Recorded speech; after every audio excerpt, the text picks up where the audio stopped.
Alright, what is going on, everybody? God Shadow here. And as the saying goes, never change a winning team. We just substituted one player. Despite Karanos being very, very good, I actually decided to try out Chandra Awakened Inferno here in the shell, because I think she's actually solving a couple of additional problems. So as Karanos, she's not being hit by any counter spells. Karanos currently also not by Force of Negation, which is like the most important to get around. And she's also very hard to remove since she ticks up to 8, and I don't believe there's a clean answer outside of maybe Assassin's Trophy to Chandra. Therefore, yeah, we're doing that here. And she solves problems with board states that we currently cannot deal with, at least not in the main board. Especially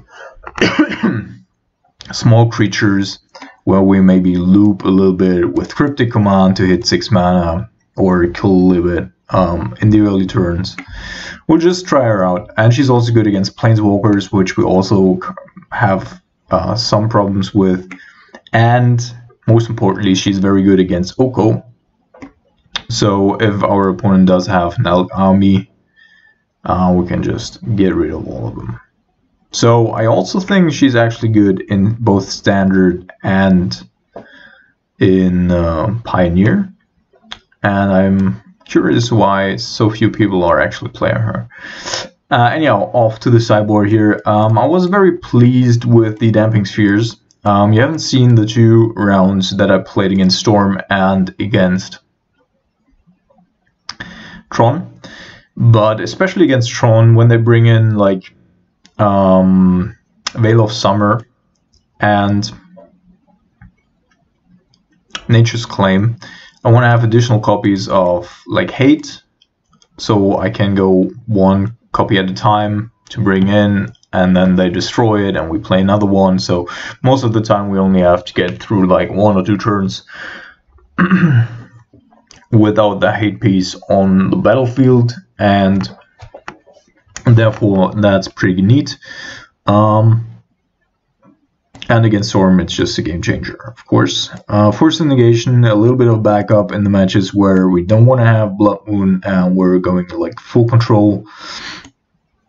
That Anger cut down by 1 to 2, since Chandra fills that role to a certain degree.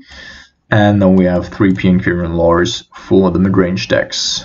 Still very weak to especially Burn, but we can't have everything.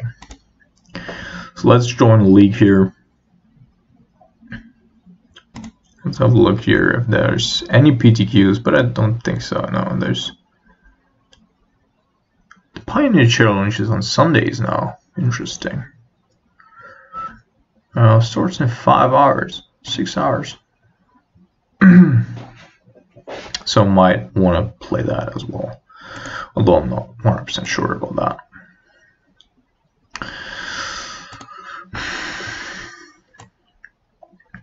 Yeah, so here there shouldn't be a problem with the recording. I am using 2 laptops, and this one is the old one, also not like the frame can't hold itself, so I have to support it with a bottle.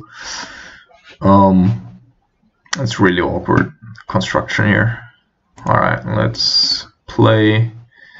Keep. Hands somewhat expensive, but very powerful, and we have 2 Scalding Tarns to fetch for basics, so that. And we're also on the play, so on the draw I probably wouldn't keep this.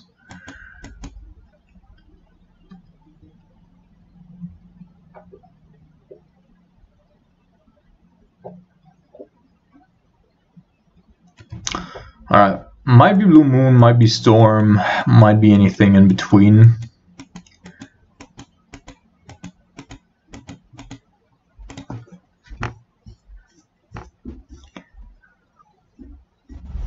If it's Blue Moon, of course, our own Blood Moon is pretty bad.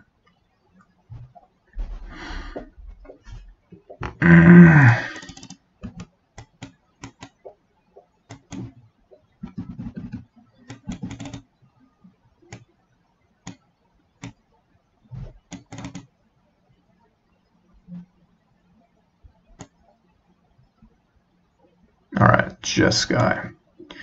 So we're gonna try it.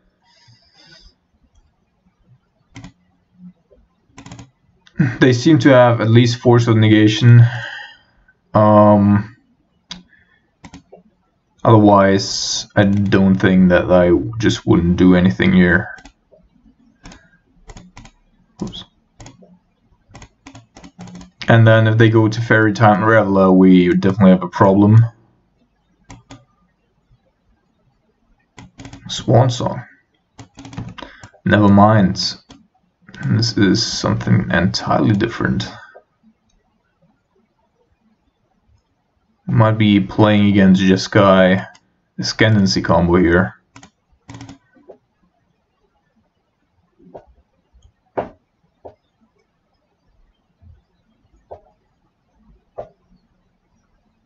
Yep.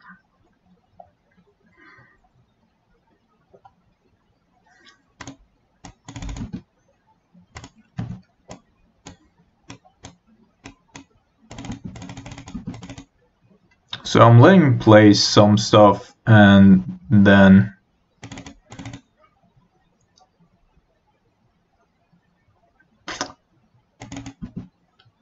all this, yeah, not such a big deal yet.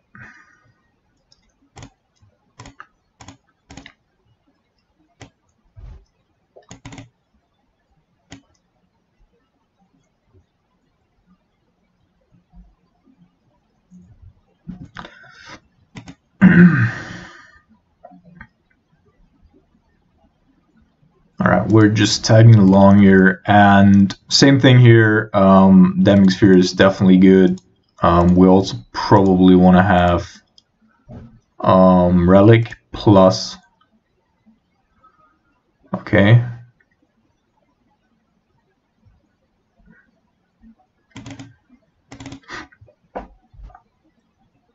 So I think he would have pumped it if he could.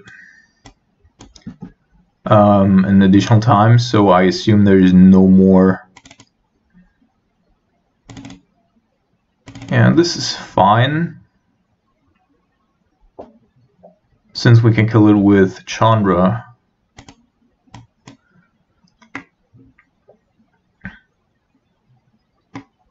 Alright, cast that with buyback. So I think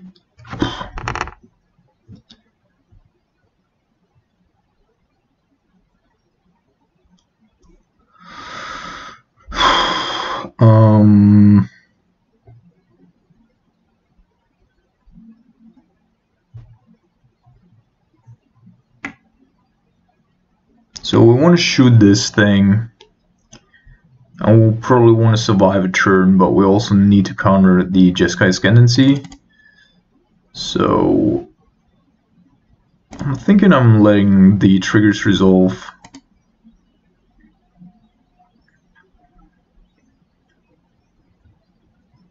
Discarding Fate Stitcher. Well, that changes things. Now I'm gonna counter and return. Like, I don't want him to scry, and I also don't want him to have additional mana sources to just go off next turn.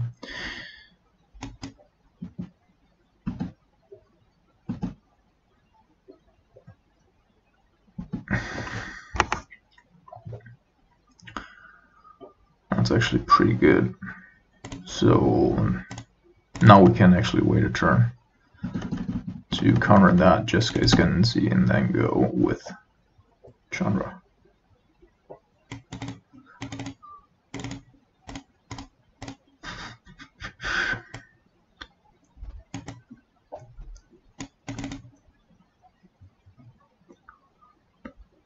had to try it. We're gonna counter draw, play Chandra, and hopefully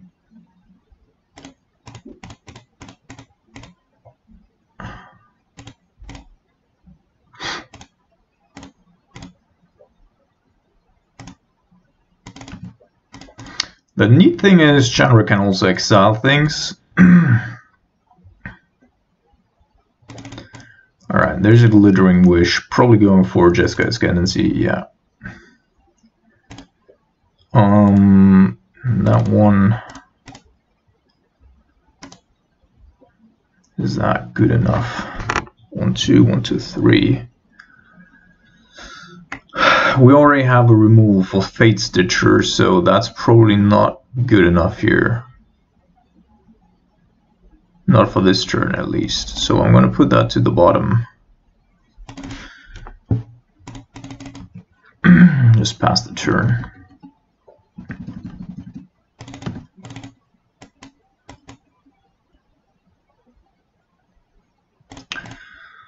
Alright, let's have another look here. Yeah, Remand, put on top.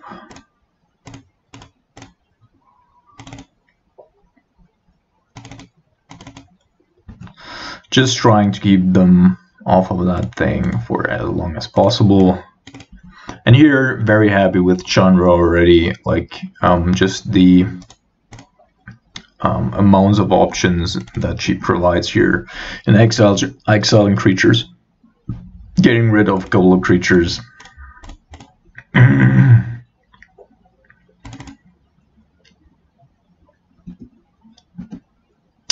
Can we kill him? 3, 5, 2? Oh, probably not.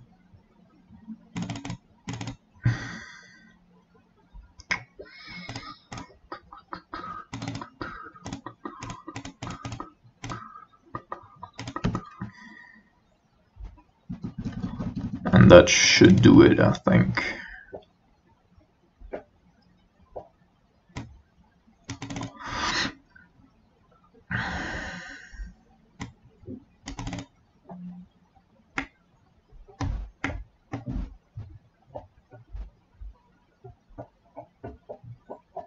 Monophos.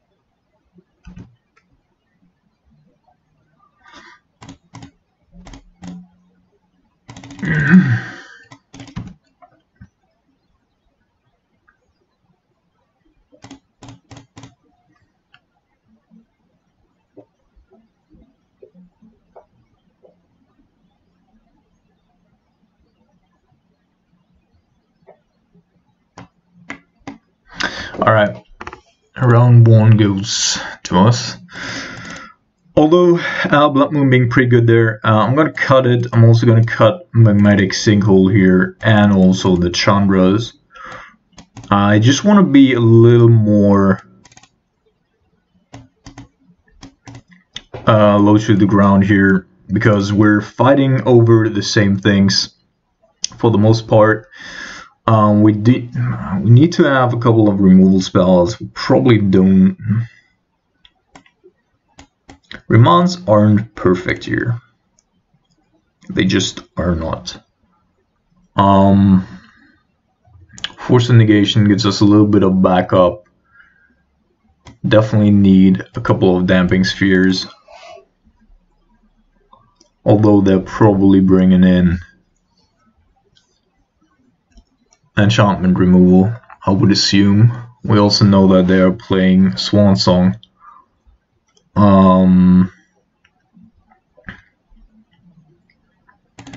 So I'm gonna cut 2 Remands here.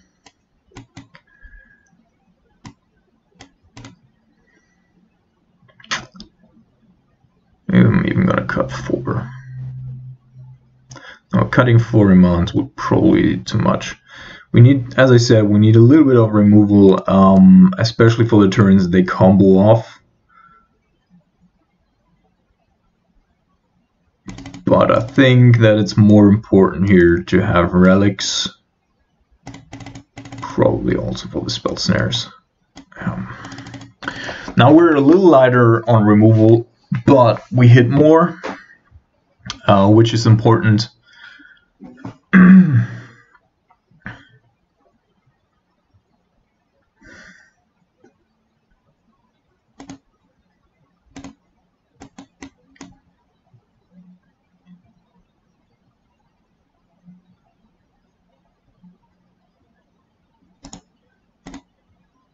Yeah, so this one, these two, that, yeah.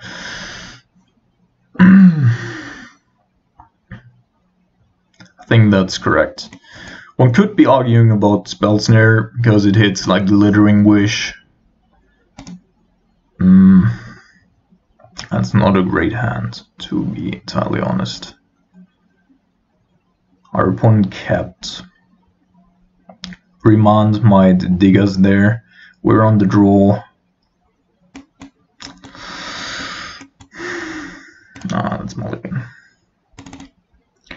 Alright, slightly better, not a whole lot though.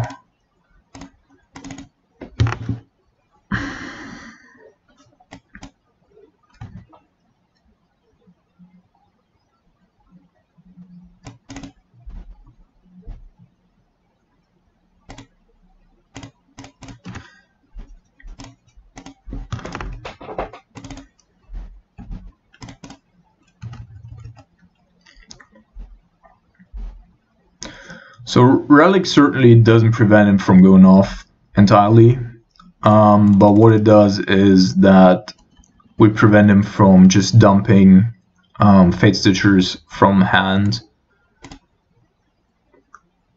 so that he gets a better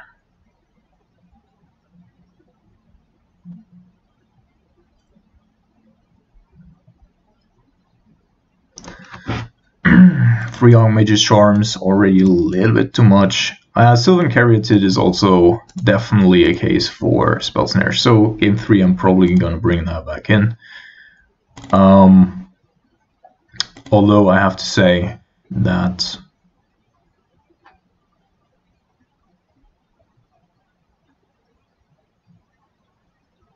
failure to comply, I don't even know what that does.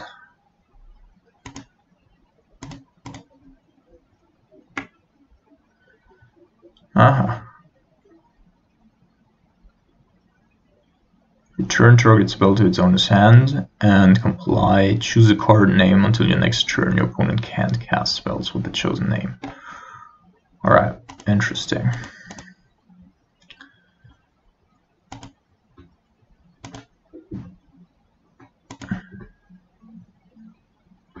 Yeah, that's what I was scared of. Missing out on land drops here, but not being able to crack the relic to see an additional card. Definitely not good. Failure to comply here doesn't seem like a super strong card though. From the sideboard. Not sure.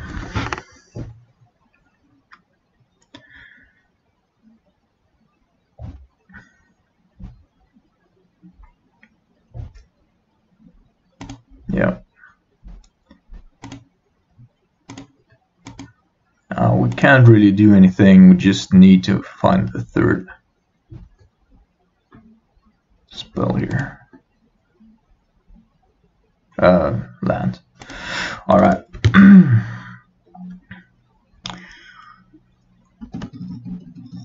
This at least gives us a little bit of, like a couple of options.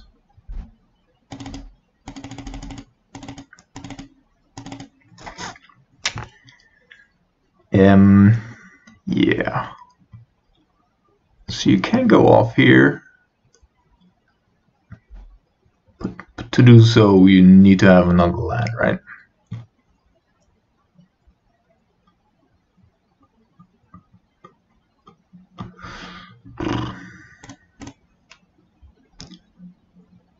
We shall see. We'll just go and draw 2 cards here in case he can't combo off and he's just protecting Jeskai Ascendency.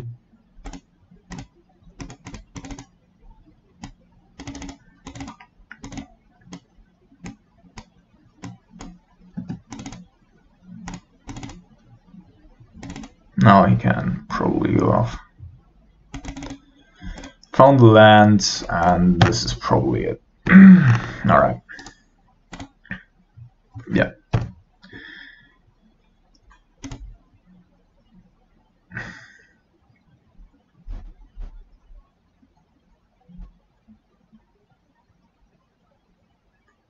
And now it's impossible to get in there.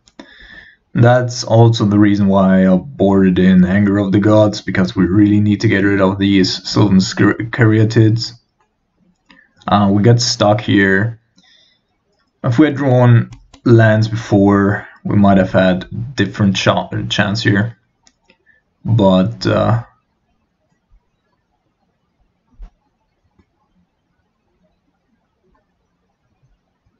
this is definitely not gonna be doable.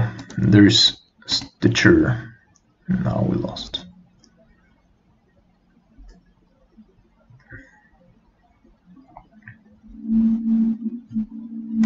Alright. So Relic's still good, but let's see.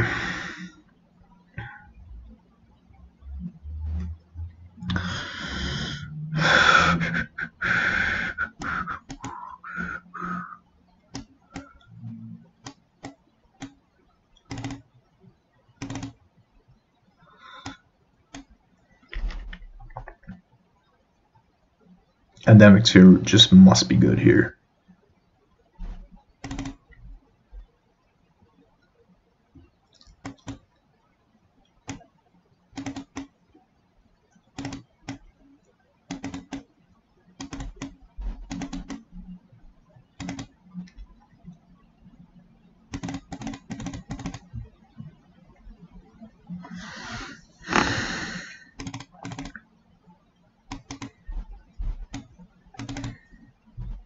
So what happens if we do this?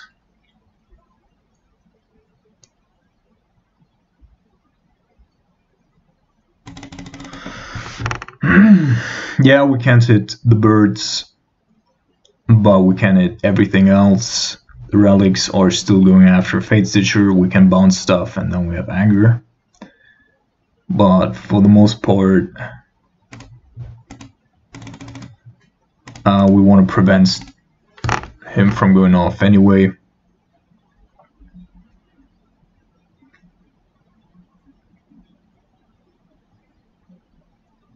Alright, our opponent's on a mulligan to 4 here.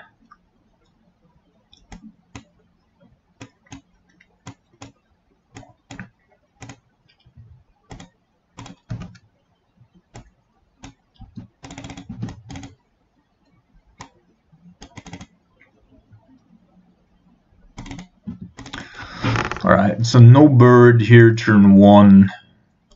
It's probably gonna try to play Sylvan Caryatid on turn 2. I'm just gonna go with the Steam Vents here because of a potential Anger.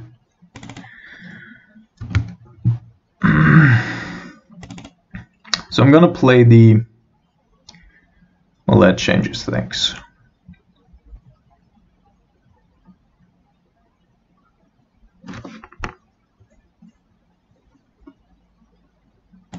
I think I'm gonna go with Sanctuary here and just pass the turn, and then next turn, because I want to have Spell Snare up. Okay. 2 birds.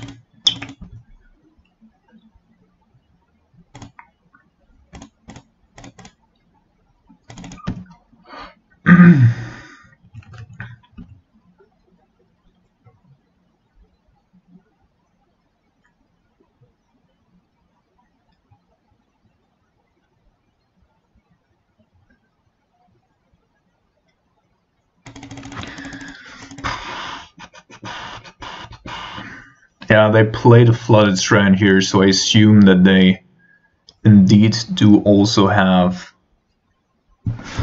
another counterspell. So I'm just gonna go with the spell snare instead of cryptic command, so that if they do have, alright.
It's possible that we still need more hangers.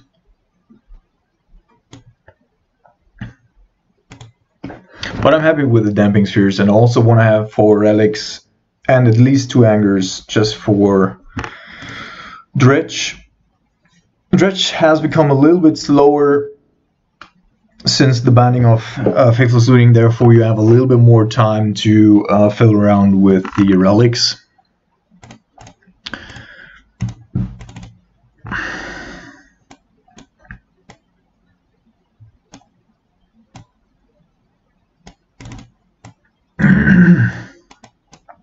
Alright, we can keep that. But it's interesting, since humans is gone from the meta almost completely, a lot of combo decks have reemerged, yeah, and now we're playing burn, and that's not gonna go out well here.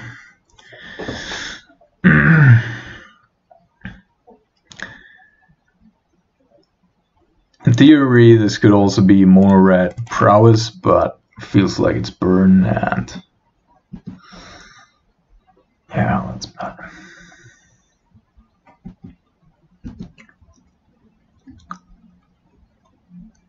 Can only hope that he's not playing Nylon here, respecting his spell snare.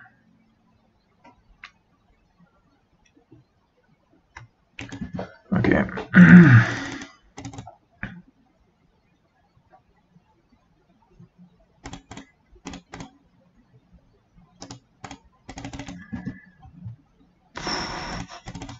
So I'm gonna go with Burst Lightning because there is hardly anything that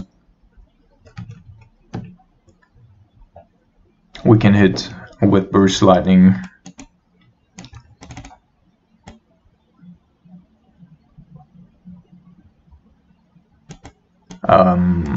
So what I was actually gonna say is, if they're playing more Monastery Swift Spears, it's becoming harder for us to get them with the Burst Lightning. Alright, so he's keeping a fetch land up here, so I'm almost certain that at least one of the cards in his hand is indeed Searing Blaze, and that means that I'm not gonna play the Brazen Borer as of right now. Shit. Fuck. Well, I guess Chandra's just gonna go.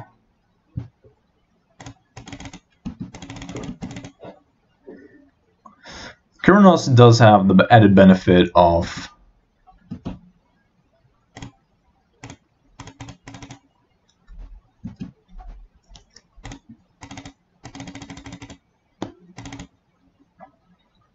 alright, so I'm gonna bold them here, and because all the other cards are pretty good. And then next turn we're gonna go play Brazen Boar and protect it with Spell Snare. Now, give me a land, babe.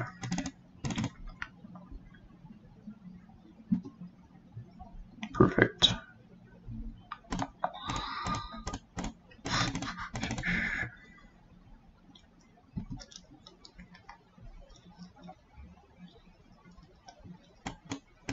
The good thing is we have a lot of counter spells. The bad thing is we still have them at 16 life.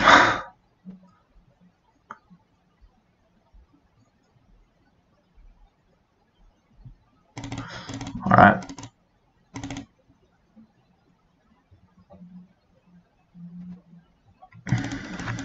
So the last card in his hand is 100%.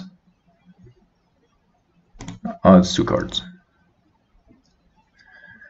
Alright. I think we need to get going here with a cryptic command. Could also, no, we can't actually yet. Mystic Sanctuary here.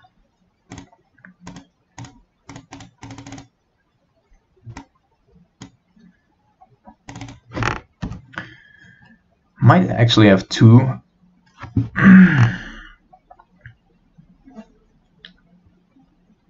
Two Searing Blazes in hand, which of course would be horrible.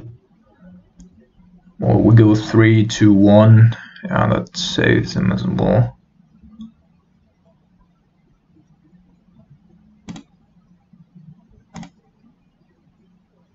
So I'm going with Nogmage's Charm because here it's just the better card. And we probably also want to like draw a Deprive or something like that.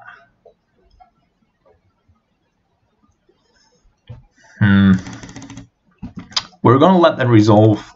We do have Nogmage's Charm off the top, so we're gonna gain control here.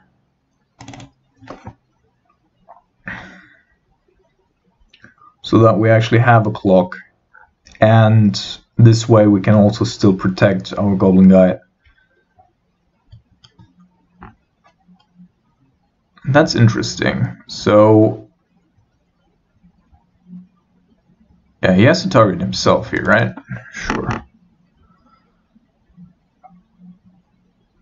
I think I'm gonna let that happen. Like, I don't really care for him killing the Goblin Guide, and like we're still getting the 2/4. And that was super weird. That was insanely weird. Alright, now we're also playing the Brazen Boar.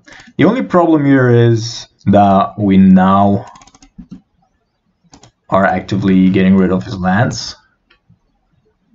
Lava Spike, alright.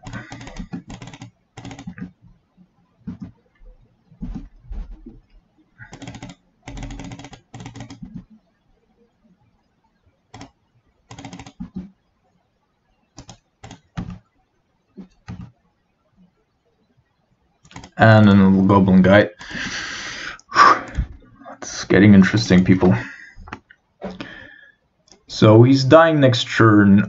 We still have Remand and a Spell Snare. We also know that he does have at least 1 mana spike, Lava Spike. So the other card in his hand is what we want to get rid of.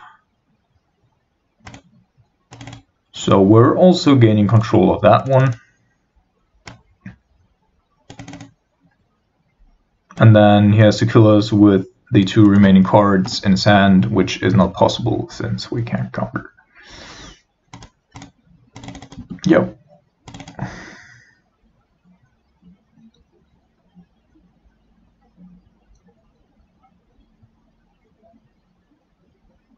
Oh, it's here. You have to sacrifice a land, probably.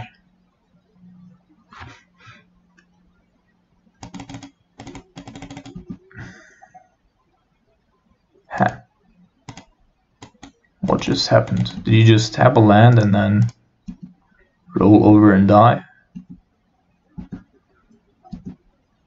Okay. So I guess he was bluffing here.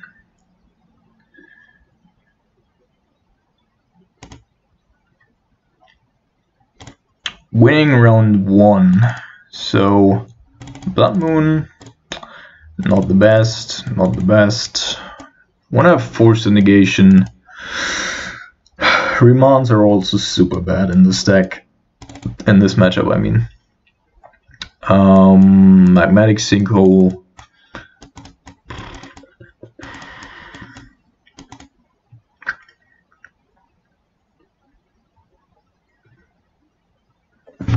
On the plus side, it evades Eidolon. On the minus,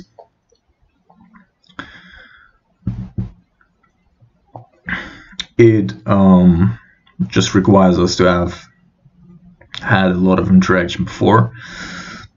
We could be bringing in Anger of the Gods. On the other hand, though, that's just restricting us as well. So we're just going with Pir and Kiran Lar here, and I don't think the rest makes any sense. So in terms of hate for burn here, I actually think, my goodness, what's going on?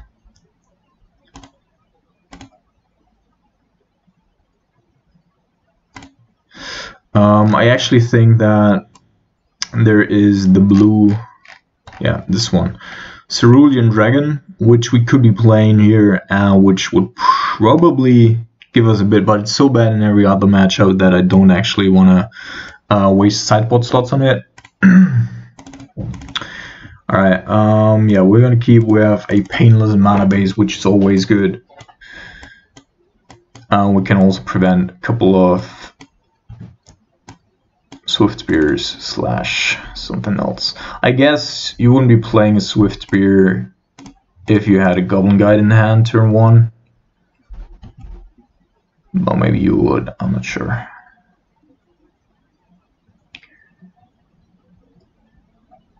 Alright, a Rift Bolt.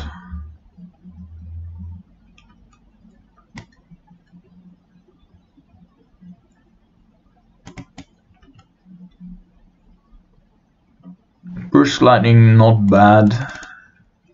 Gets rid of basically all the creatures. Especially better if Monster Swiftspear is already all out of the way. I'm also hoping that our opponent actually boarded out the Searing Blazes, so that we can deploy our Brazen Borer next turn.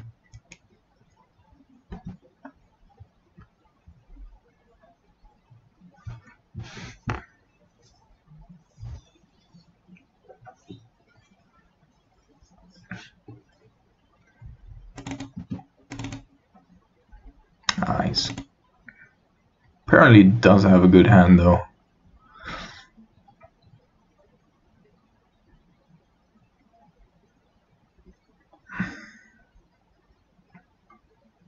Lord.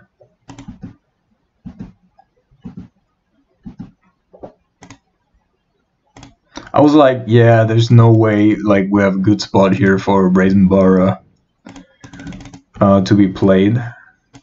But apparently there is. Like, he needs double white. Alright. And either it targets the Brazen Borer directly or doesn't do so at all, right?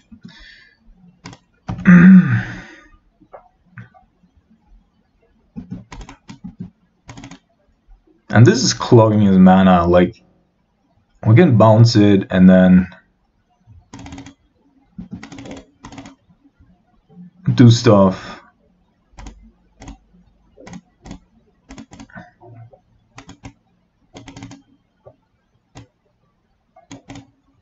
That's Searing Blaze, Lightning Helix. That's interesting. Oh. Now he can't play it again. I mean, Lightning Helix is definitely a good card here because it provides him. Alright.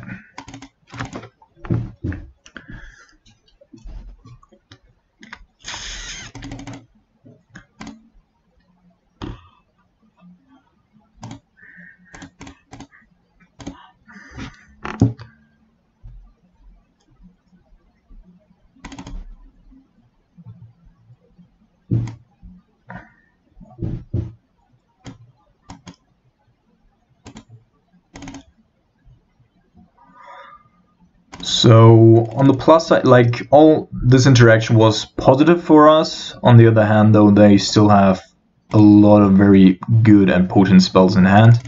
On the plus side, though, they're very restricted on white sources here. So yeah, if he wants to go with this,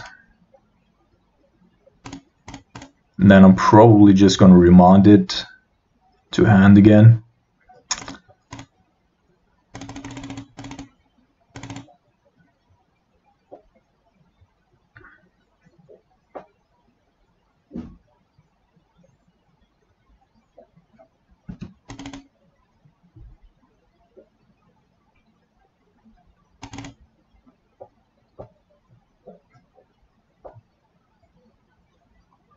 Skull crack. Yeah. I think that's alright.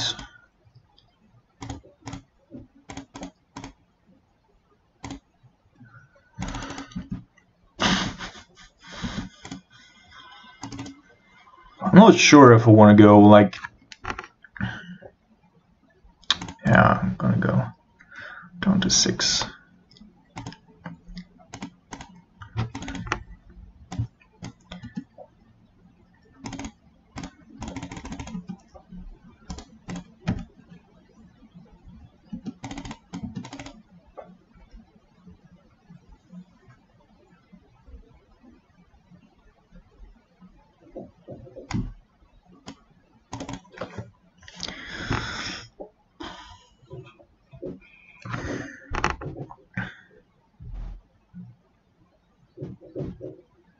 So we have 5.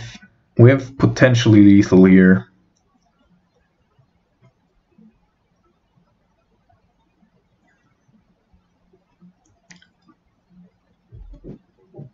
So I'm gonna say we're playing the Snapcaster plus lightning bolting him, and then we also play the Brazen Bara and see what he does.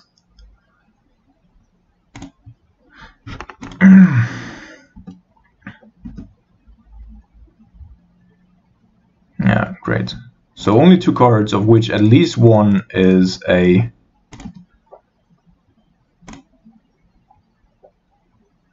I mean, it's lethal anyway, so... We're just attacking.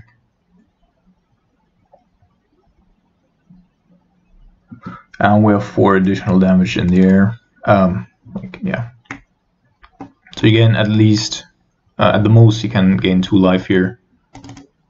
This thing dies as well. Alright. Yeah, easy games. No, I'm just kidding. It's still not a good matchup. We're quite lucky here to have beaten Burn 2-0.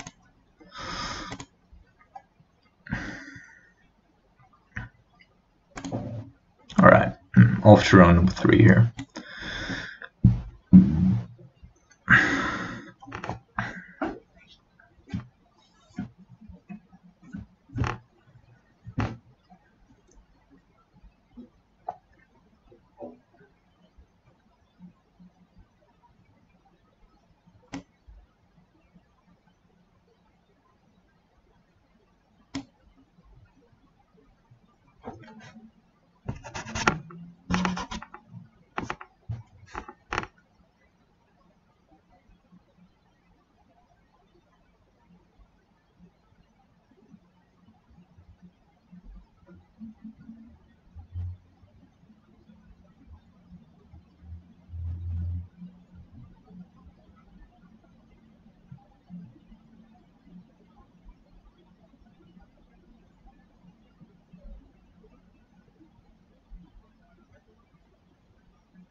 Alright, I was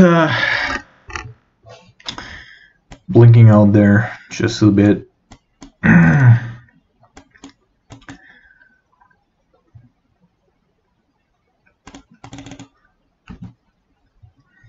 Thinking about other stuff.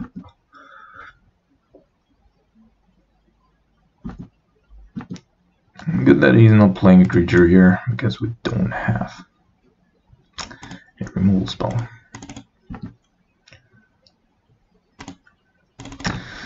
Alright, yeah. Drawing 3 of our 4 6-drops here. Certainly not the best, and if our opponent's playing Sultai, like with Wilderness Reclamation, etc., that's also pretty bad.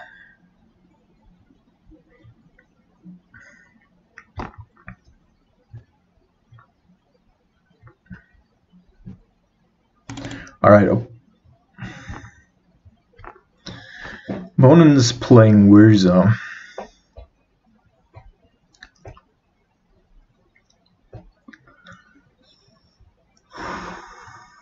I don't expect him to have counter spells game 1, but I'm gonna go with a spell snare here. It's the right play, although we only have access to 2 lands, and I would also have liked to just draw another land here.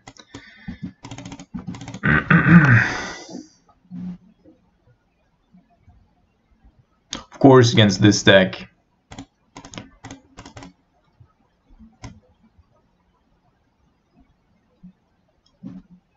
I think they are actually running a lot of counter spells right now. Yeah, this is probably the Sultai list of Zen Said with cryptic commands, etc. Come on, now we're overdue to draw land here. Come on. Insane.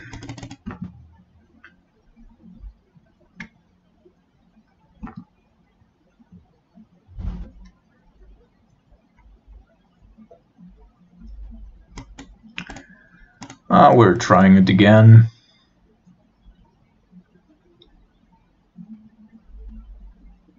And we're just not drawing any lands. Thank you, Moto. I always wonder, like, despite having so much additional draw steps, we are also not drawing any lands. And then there's stuff like Jund or whatever. That's just relying on, well, they have Ren 6 now. It was a bad example. Maybe land? Wow, a land. So, of course, we could use Brazen Bora. We're probably doing that by the end of his turn, and then have Snap, Spell Snare to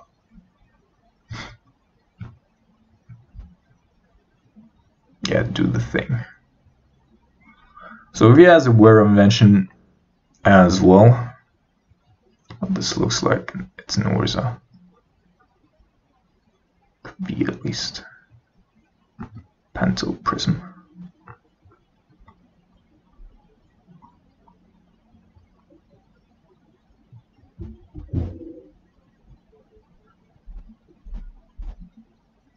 No.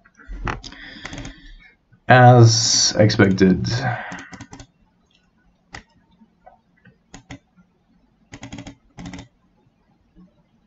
Alright, now we at least have enough mana.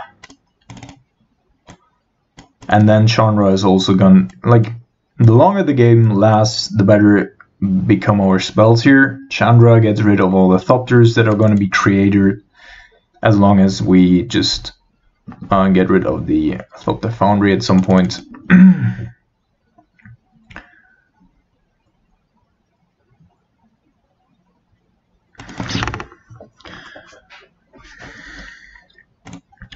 So let's see. 1, 2, 3.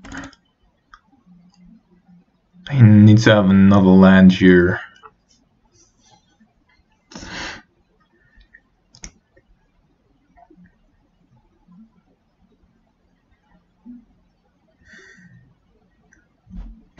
actually gonna let this resolve.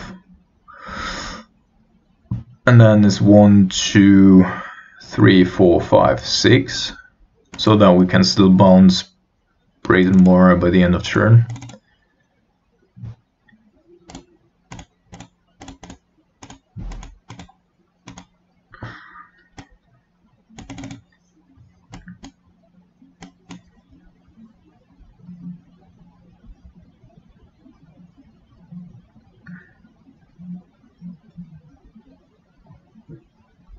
So if he's going with the Whir of Invention here as well, then we really have a problem.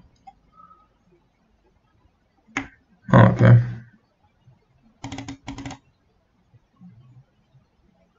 That's fine.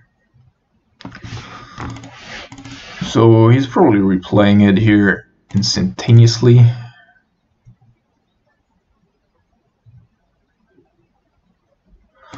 Oh.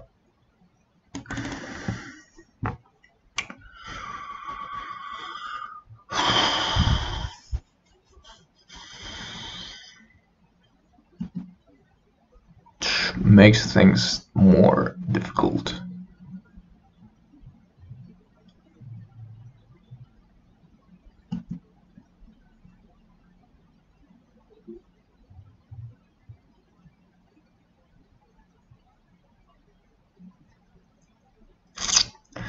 I actually didn't even know what Aether Spellbomb did, so couldn't play around that.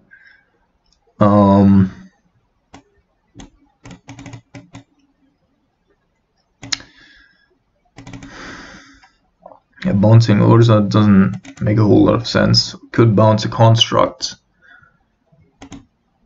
but I think we still need to go after that Thopter Foundry. But then we take a lot of damage. And Chandra also doesn't save us.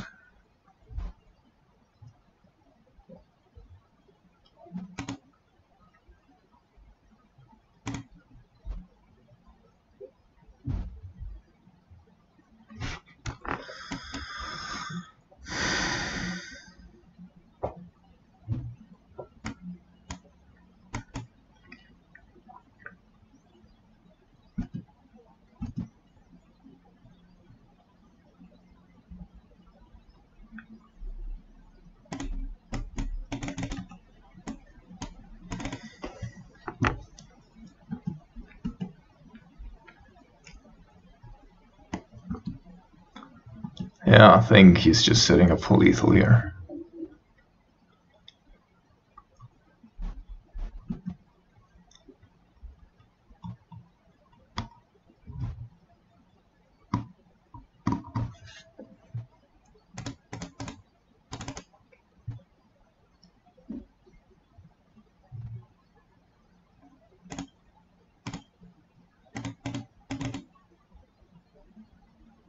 Fuck. Yeah, Aether Spellbomb definitely killed us here. Otherwise, I think we had a decent shot. But bouncing the Whirza was... Oh, come on, yeah. That's game.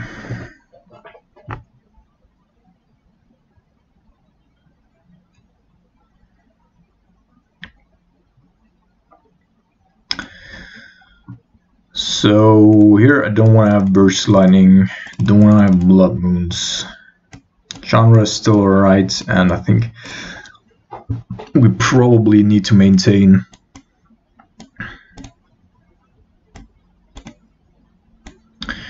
the Magmatic Sinkhole just to kill Whirza, which we otherwise cannot do. Yeah, I'm just gonna go with this. Could also bring in Anger of the Gods, but as I said, like Chandra basically fills that role. And then we just have to get rid of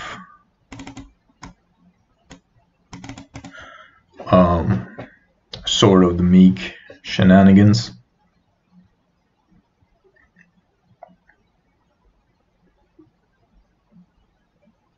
They might be bringing in Plains Warriors and also play Emery. That's why I'm not getting rid of the Lightning Bolt. Horrible hand. Also a horrible hand. Oh my goodness.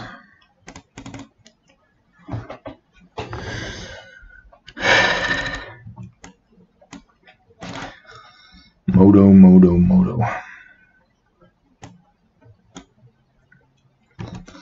Alright, Astrolabe.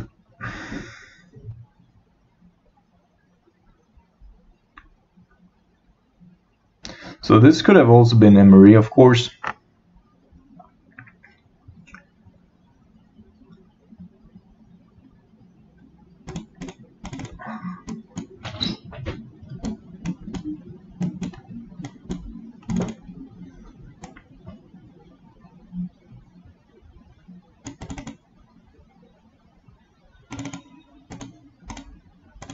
Smells like a counterspell here. Alright, please give me land.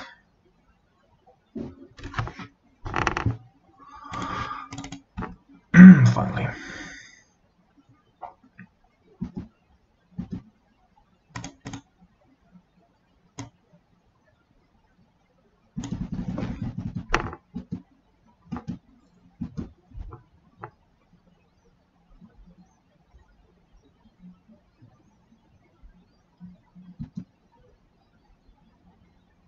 So we're just gonna play Whirza here.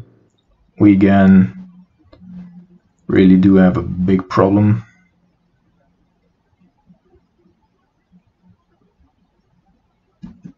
Can't get rid of it.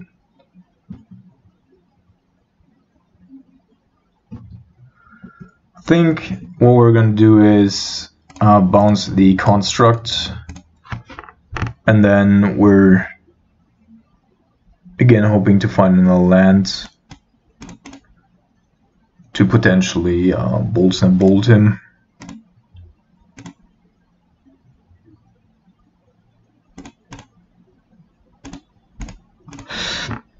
This always begs the chance that potentially our opponent does have some sort of counterspell with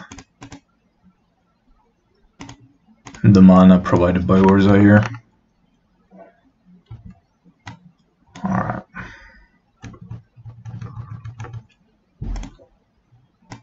So we're not yet out of the woods here. We're not in a good spot.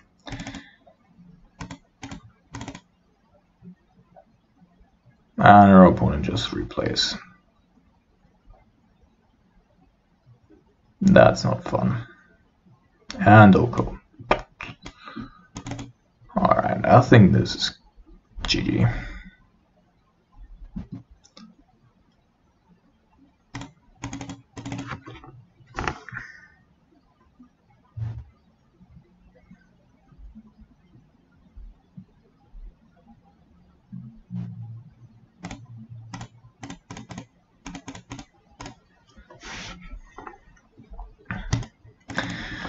So I'm gonna say, if we were to draw, I should have attacked Oko. Yeah, I'm not sure. Like, Chandra can kill the Oko in theory at some point, and Chandra can also get rid of all the fucking food tokens and elks. Oh yeah, cool. This is third Whirza in a row, and Oko, and Thop the Foundry. Yeah, that's not a thing.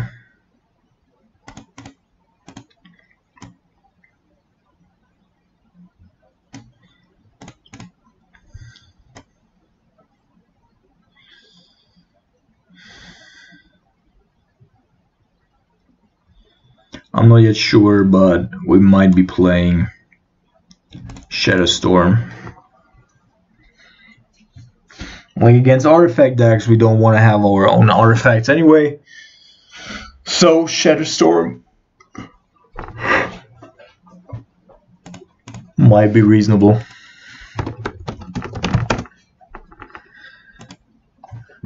I actually have two, great.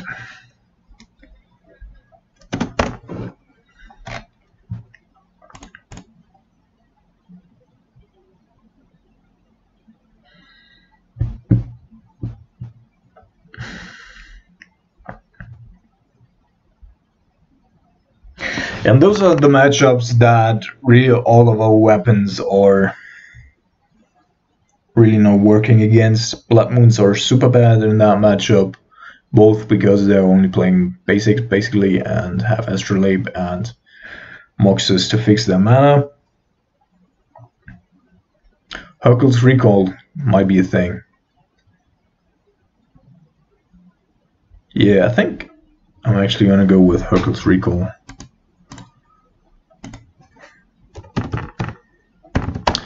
Are food tokens after they've been turned to elks still artifacts? I do not know.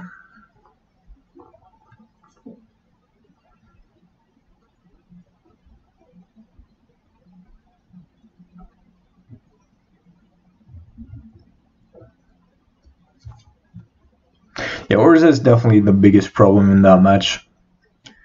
Once it resolves, just as you saw there, we have to spend so much mana to get rid of it, and then open ourselves to other cards. And of course, 3 in a row is just impossible for us to deal with.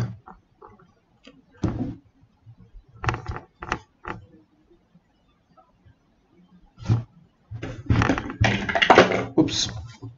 Do we get an opponent here?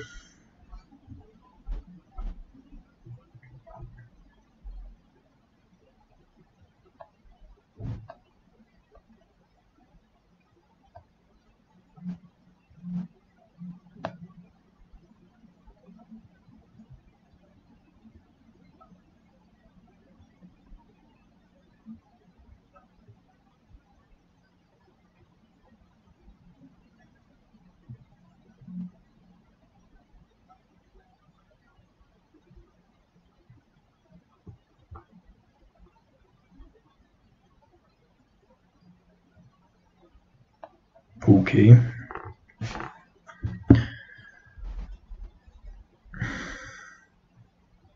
Don't think I ever waited this long for an opponent. Anyhow, what else is there to talk about?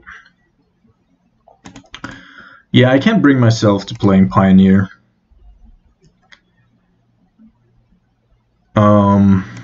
It's just like leagues last so insanely long because it's just a grind fest.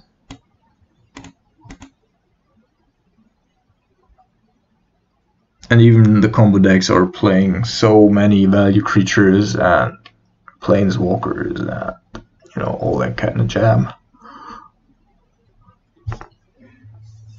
Like a modern league, when I'm recording one, already takes between 2 and 3 hours. And a Pioneer league is way above that. It's like 3 to 4 hours. Of course, depending on the deck you're playing yourself. But as you know me, I'm playing control all mid-range. Therefore, yeah, leagues just last long. Alright, so apparently there's no opponent here. I'm just going to take a break and then be back with round number 4. Alright, let's see if the short break here yielded any additional opponents.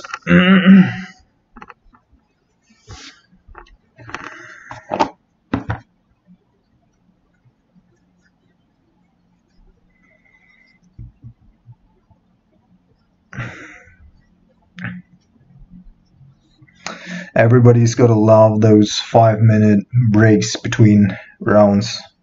Just having a turning cycle of different colors in a 60s or 70s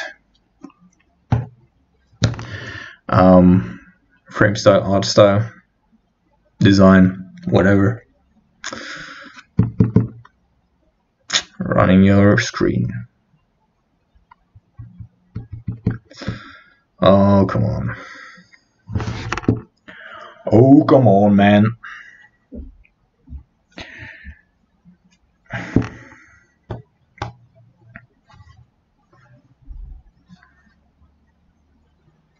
It's interesting, like how Chandra, in comparison to Keranos, on the one hand, is the more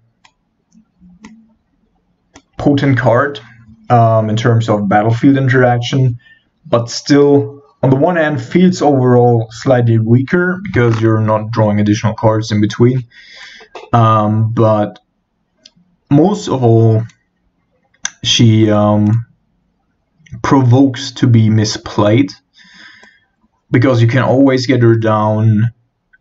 You don't always choose the right spot like you do with other planeswalkers, where you always have to, you know, play around all that kind of stuff and then really like whittle your opponent down and then like crush them with a resolved planeswalker. And with Chandra, you just go, yeah, what are you gonna do? I hit 6 mana. If it's slightly bearable, you're gonna hit that mark, and you're just gonna crush her onto the battlefield and probably lose the next turn.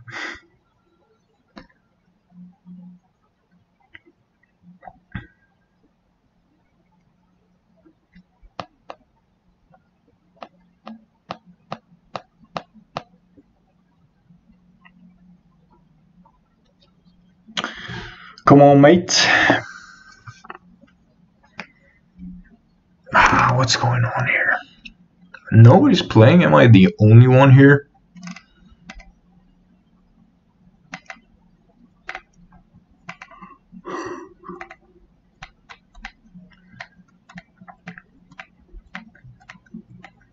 Alright, this is not going to work out. Just going to wait till later in the day. Alright, third tries the charm. Come on. I just want to have an opponent here.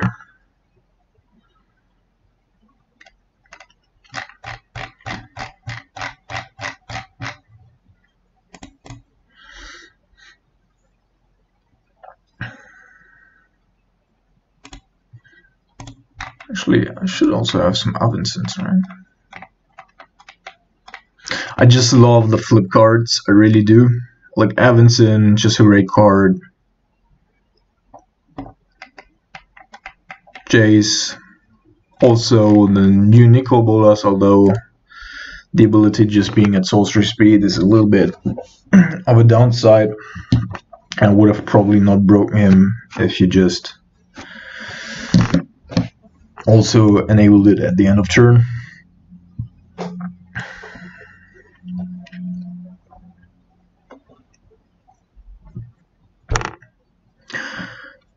Oh my god.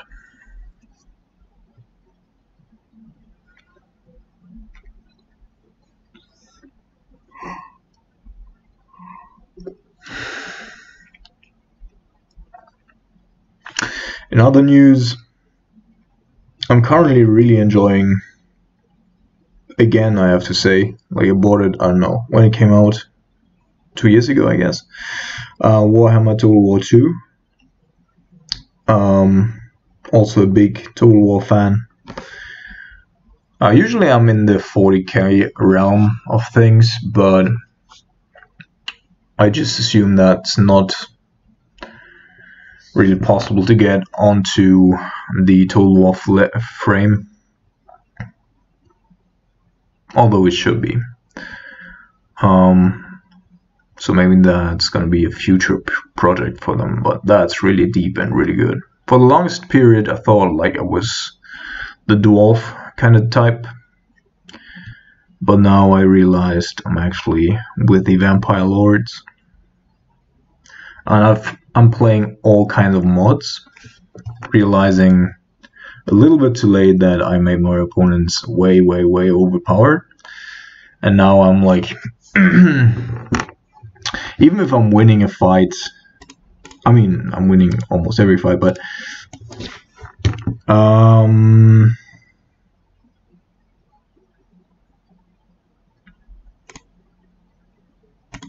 yeah, that's better. We're also on the draw here, I believe. No, we're on the play. I'm gonna get rid of the magmatic sinkhole. It's gonna take some time to enable it, and we're gonna go with a Scalding Tarn here, or just with the Mystic Sanctuary. Can bounce it later on, so not a big downside to playing it here. Just to finish my sentence, I'm just sometimes like beating up on a single lord for like 30 minutes straight with, I don't know, 200, 300 troops. Because they just won't die. Alright, once upon a time, yeah, then it would have been great to have the spell snare up, of course, especially if this is Amulet Titan, Murderous Rider. Never mind, no clue what's going on. Could be some sort of Sultai list though.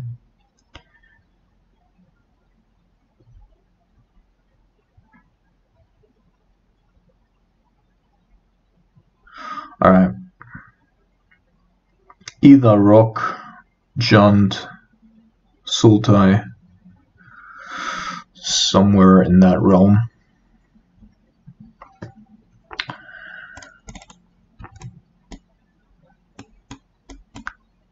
I'm keeping this Scalding Tarn here as long as I can to potentially get a second Mystic Sanctuary.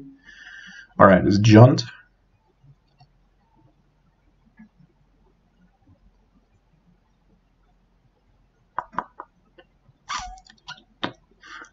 Kind of want to start off with a Remand here, but I'm gonna go with the Spell Snare just because it hits less.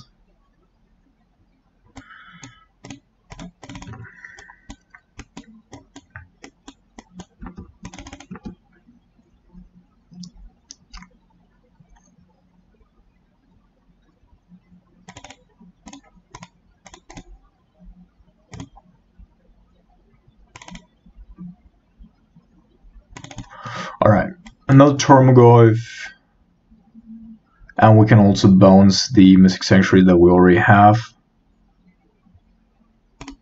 So I'm probably gonna go ahead, play this one as a Steam Vents tapped.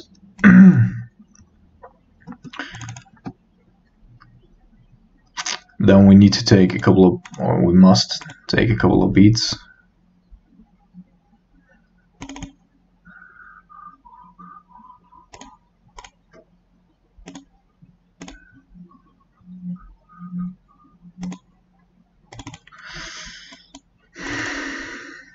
It's looking good.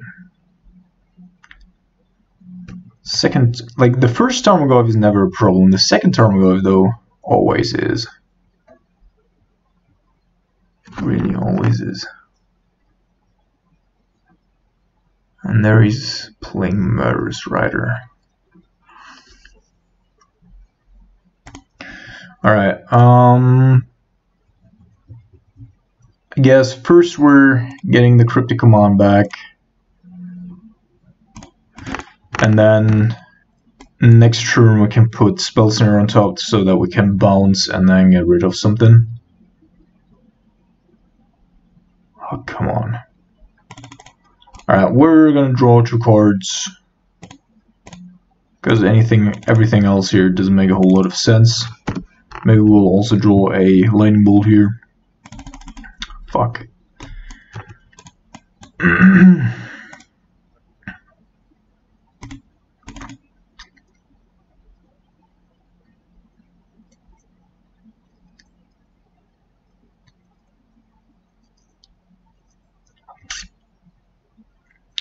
Taking 6, going down to 9. If he's not playing anything else here, probably means that the last 2. Alright, Braden Bora can actually help us.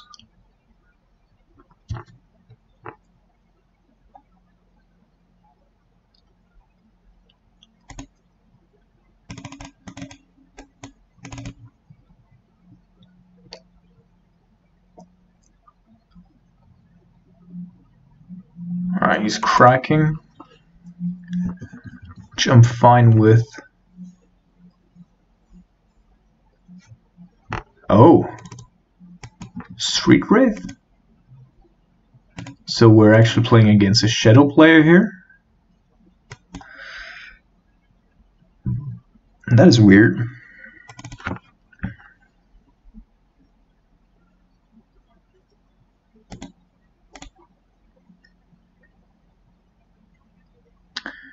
Alright, so Mystic Sanctuary, Spell Snare on top.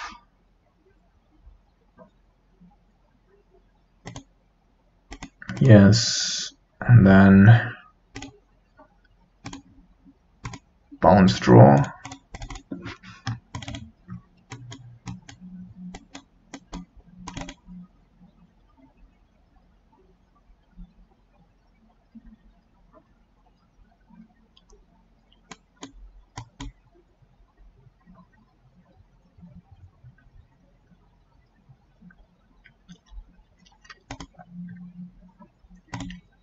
We're definitely not in a good position yet, but the Murderous Riders, like, no, I just think it's some weird kind of John Shell here. Like this being T-Mobile Rage.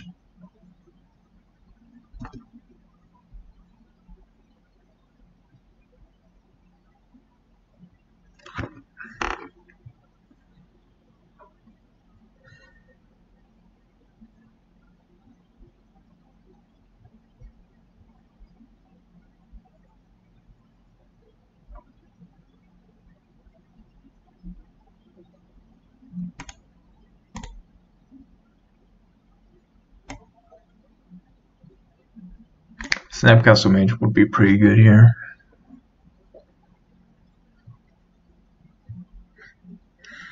But we have a couple of good cards. Everything, just don't give me a land or a Chandra here. Yeah, it's...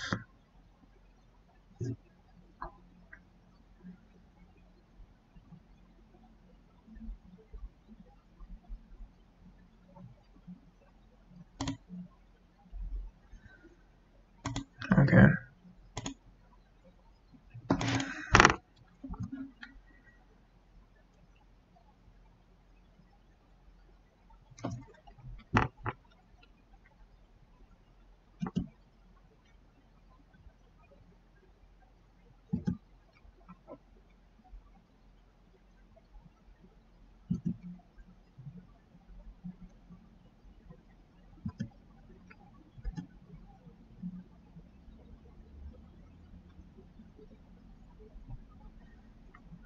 Single is definitely a good card. I have a little bit of protection here, but now we need to draw into some sort of value engine. As I already said, preferably Snapcaster. And I think the Tarmogoyf also is too big now to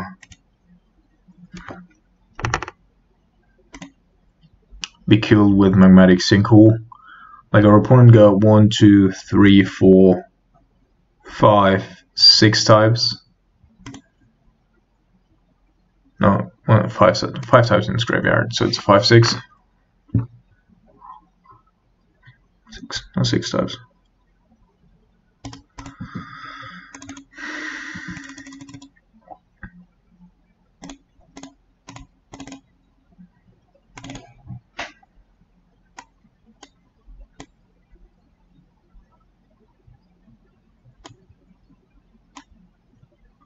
Of course, giving him back the Murderous Rider. Now we're not playing the Brazen Bara for quite a bit, but that's fine. We need to, have the game go along anyway.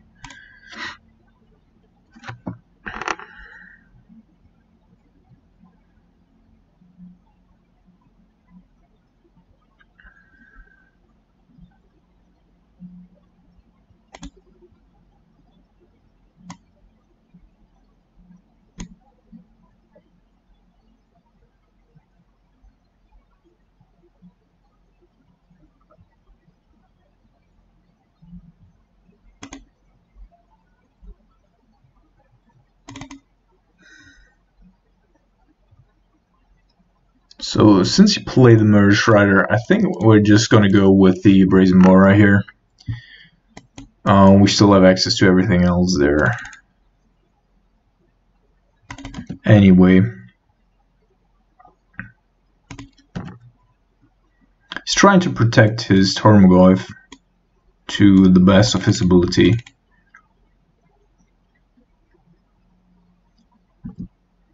Which is okay, but annoying.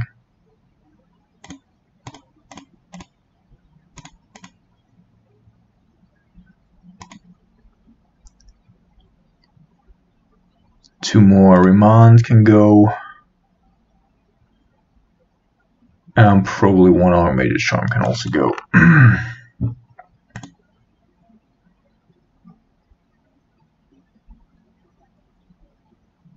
Rely.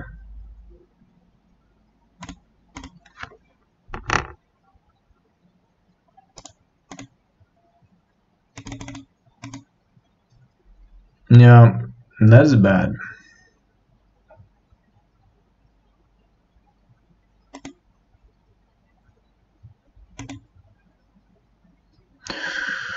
Okay, so it's some super weird deck list here.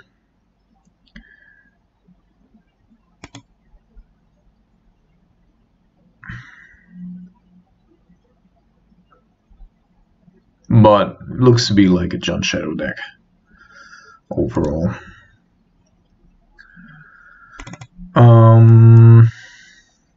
Burst Lightning not too great here. Chandra also not really super great. That one's good. These are good. That one's still alright. Remand's not really great.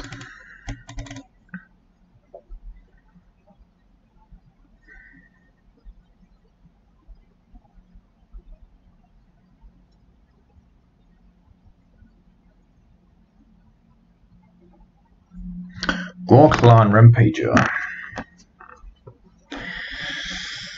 Yeah, I mean, we could have played around everything else. Also, like, he had to have it in hand. I think still fine playing it the way we did.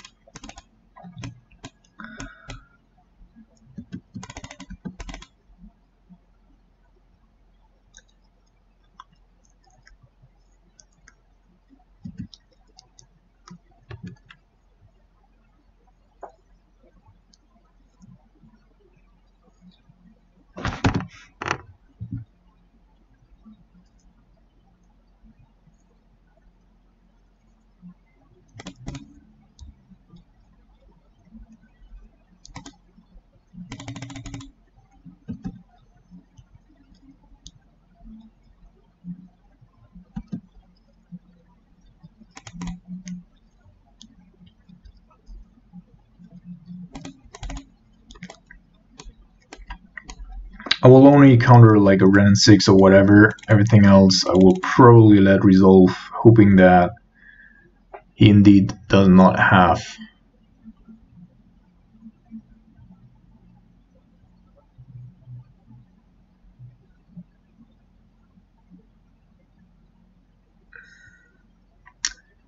a Thoughtseize here.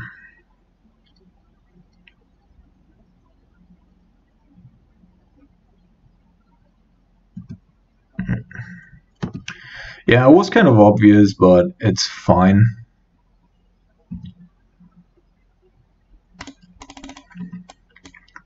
Again, leaving the Scalding Tarn behind here, just because I want to be able to get something else back on top, and then just loop with Deprive.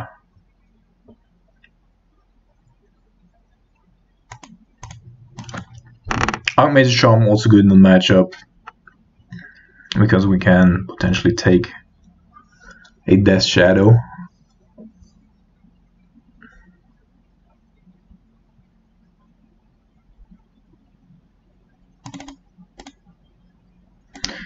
I'm pretty sure that our opponent does have a couple of Veil of Summer there. My god.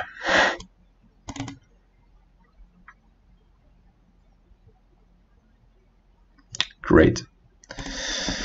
Great, great, great. Great, great, great, great, great.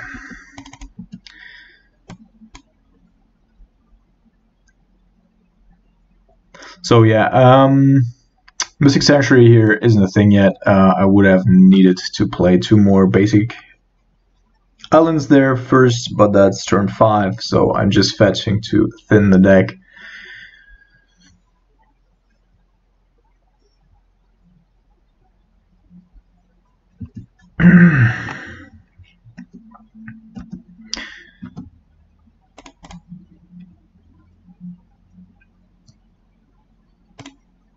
I'm pretty sure that our opponent does have means of interacting here, which means that we need to find another counterspell or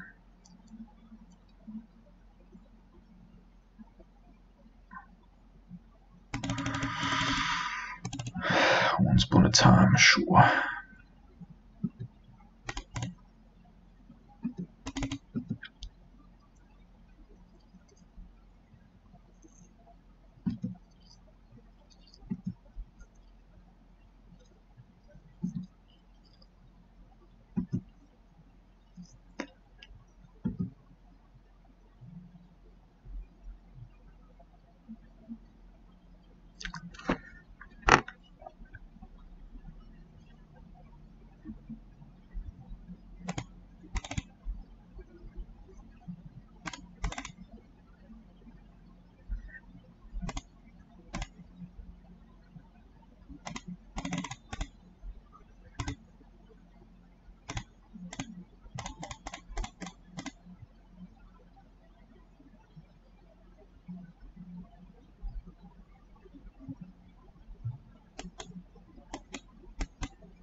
Alright, so we either have Snap Up here, like next turn we have Cryptic and Archmage's Charm, can play around 1 Veil of Summer, not additional copies though.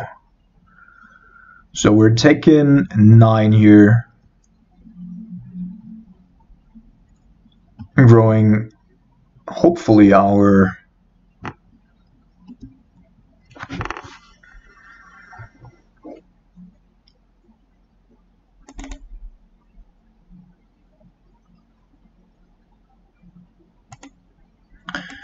Death Shadow.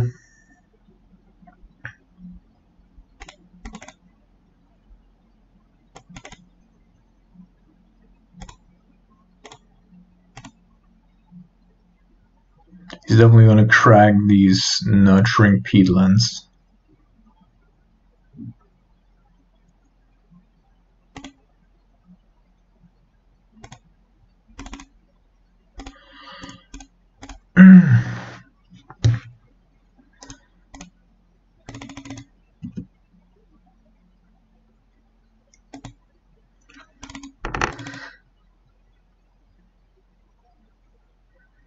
Okay, so we're gonna wait here. I'm gonna leave a Cryptic command up. We can play around almost anything, but so we could have 2 things in hand. Either Golcran Clan Ravager, something like that. Or alternatively, he could also have like, now that's Veil of Summer, you motherfucker. Yeah.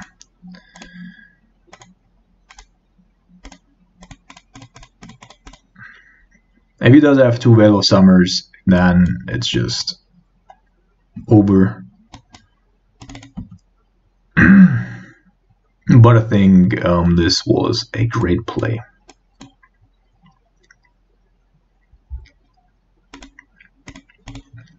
Now we have a 7/7 Death Shadow that his Sormagoyf can beat. We have a Pink Kieran follow-up.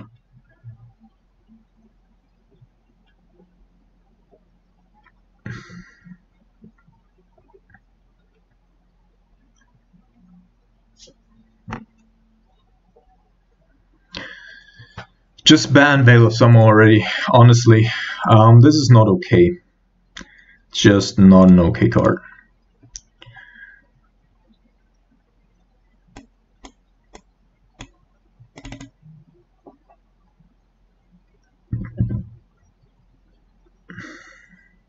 Like Oko in Modern at least, and in Pioneer potentially as well. It's not a big deal because a 3-mana Planeswalker remains to be a 3-mana Planeswalker. That's not winning you the game instantly. So, alright.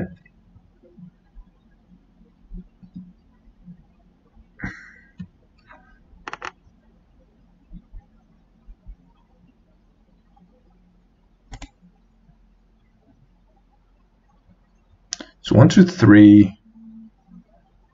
1, 2, 3, 4 plus 1. Did I already play land? No.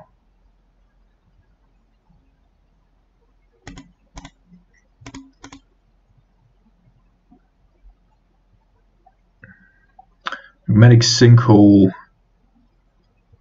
actually isn't good. He's got, like, we can't do anything with that unless we attack with the Snapcaster.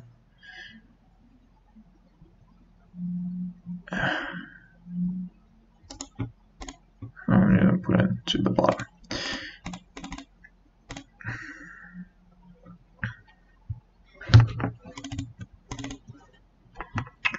Alright. We're gonna wait and see what he does here.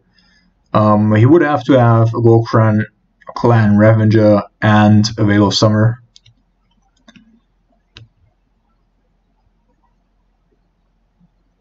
In order to get out of this.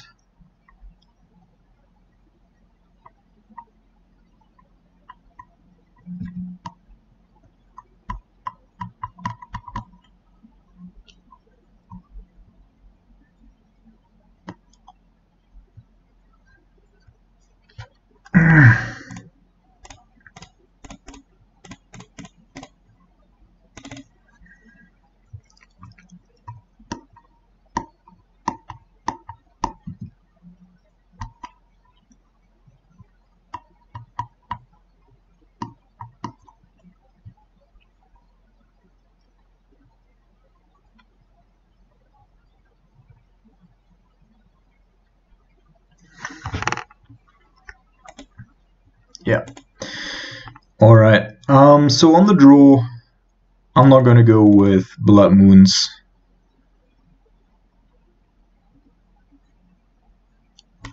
Instead, probably with another Cure in here. Plus, do we want to play Burst Lightning? Does that do anything? Like, it could be a surprise hitting him. Like, usually they end off being at, I said, exactly 4. Yeah, I think a Burst Lightning is still better than Force of Negation.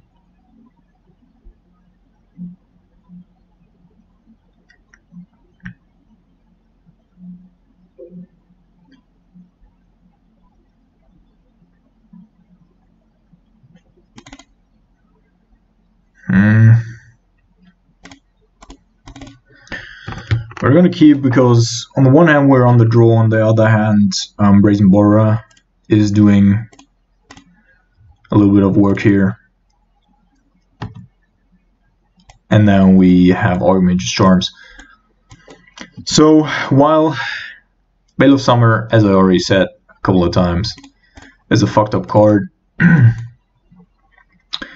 I do believe that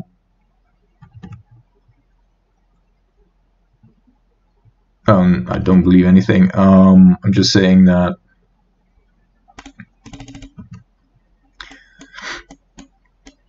they become a little bit less disruptive in the early turns.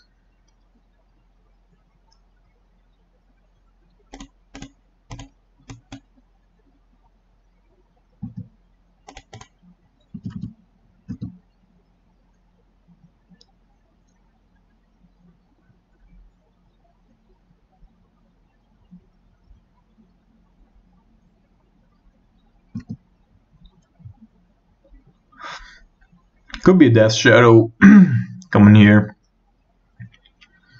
And a Veil of Summer. Yeah.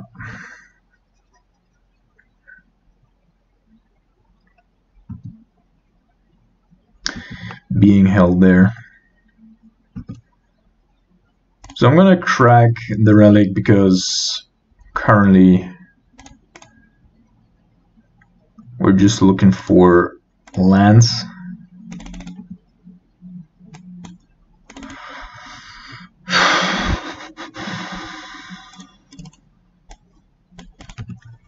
So again, we're playing around the Veil of Summer. We can't take the Death Shadow here.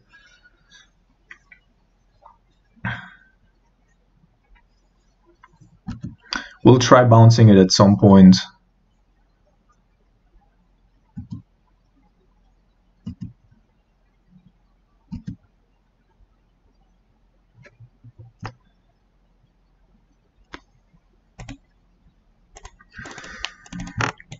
This almost appears as if he has like more than just one Veil of Summer.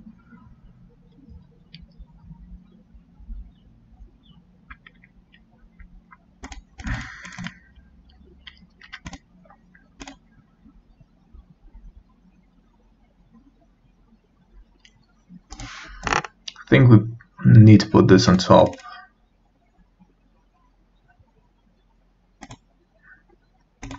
Play this. If we hit in here for 2,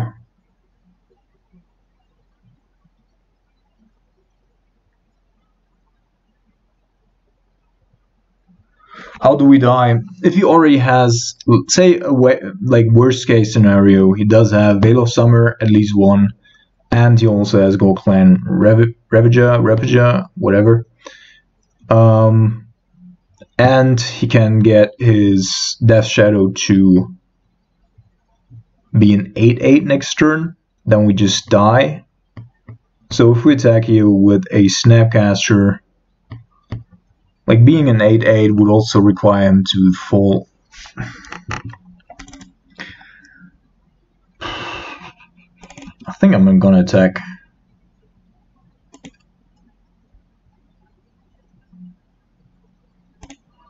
Or not, because we could potentially also kill the Death Shadow with a bolt here.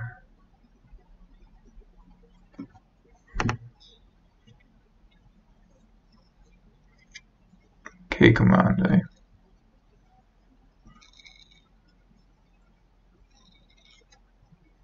And discard.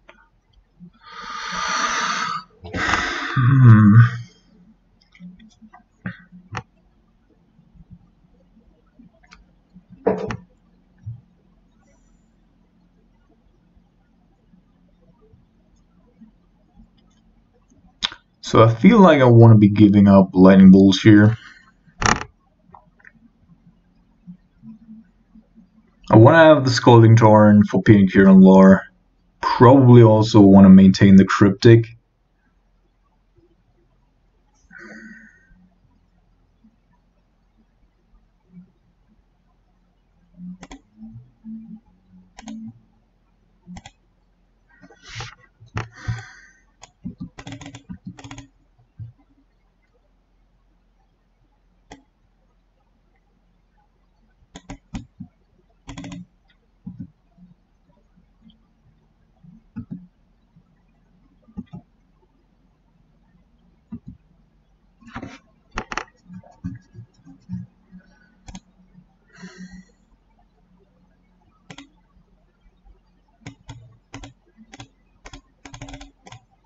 So he knows about our other Archmage's Charm here. He could Veil of Summer, of course, but then he would have to have another Veil of Summer to save his Death Shadow. And if he does have that, then we can't do anything anyway, so... yeah, what are we gonna do?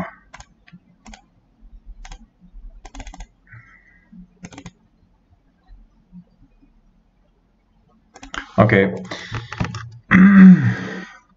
Now we can put back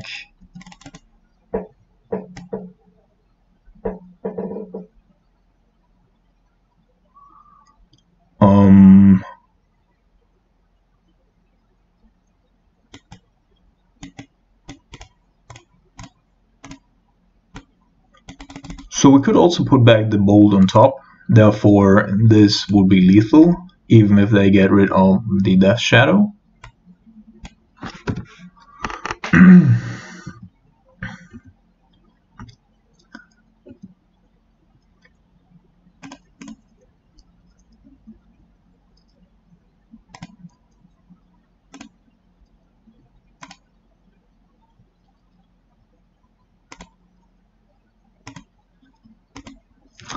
Alright, good games.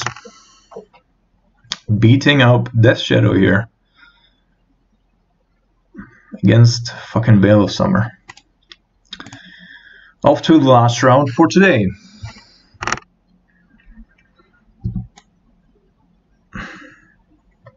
And for the longest time, you know, I found that Blue Moon was actually a little bit too boring to be played over a longer period of time.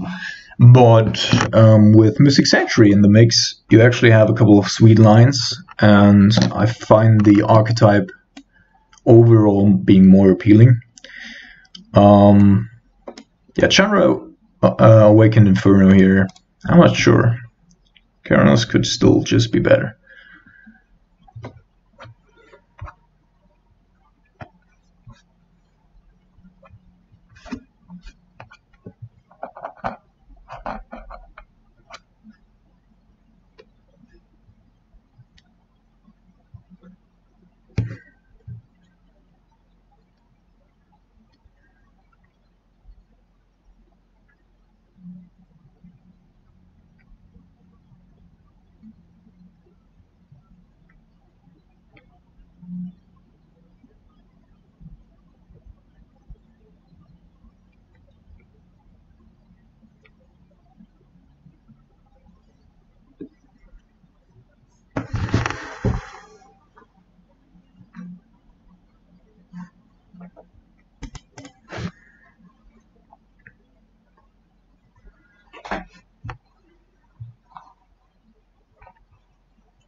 Now we're on the play with absolutely no land whatsoever.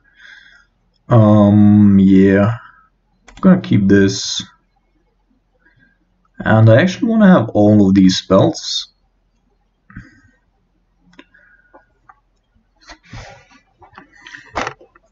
What's the card that we can get rid of the most here? So Archmage Shaman I'm definitely gonna keep. Opt. I think I'm gonna get rid of the Blight Bolt. If we're playing against a creature deck, then that's not the correct choice, of course, but can't have everything. I think it's easier for us to find another. Oh my goodness.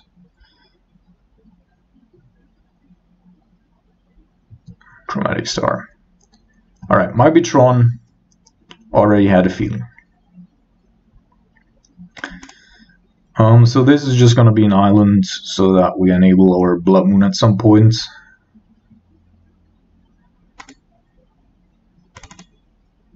So we're trying to find as many remands, deprives, and whatnot as possible to then lead up to a Blood Moon. Yeah, it's Green Tron.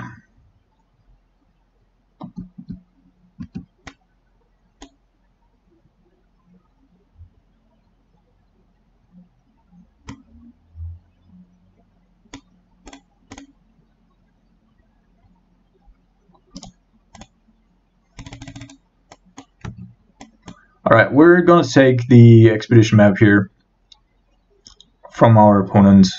It also provides us with an additional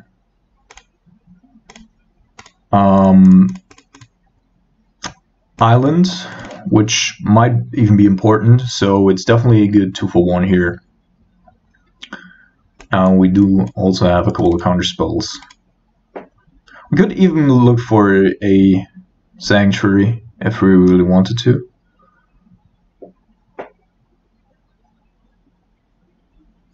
Alright, doesn't look like he already has everything he needs here. to assemble Tron.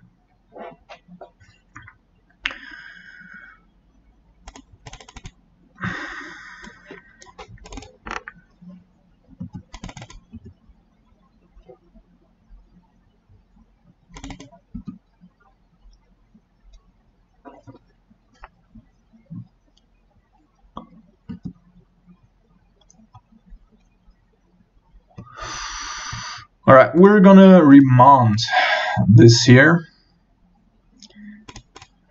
because it leaves us the expedition map to crack. We're drawing deeper into our deck, which is good. Taking an island.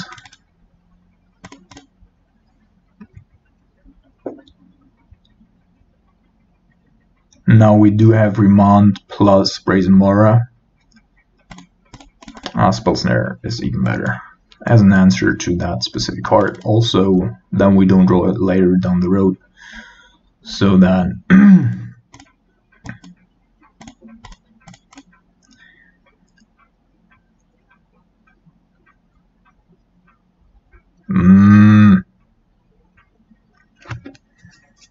I'm not okay with that. I'm just not okay with that. So I think we're just going to counter draw here.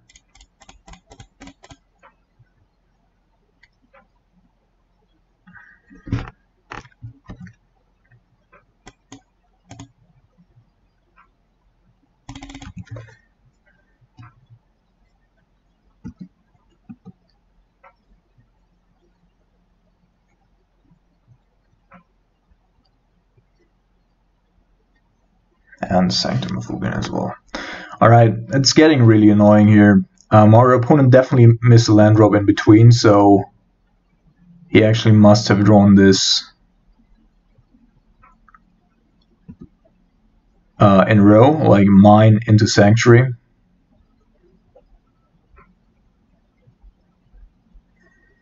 Now there's Ulamog, the Ceaseless Hunger, and I think I'm just going to remand here to then draw extra with Archmage's Charm to then hopefully find like a Cryptic Command and additional land sources so that Ulamog also isn't too devastating. That's 4, 6, 10, exactly 10.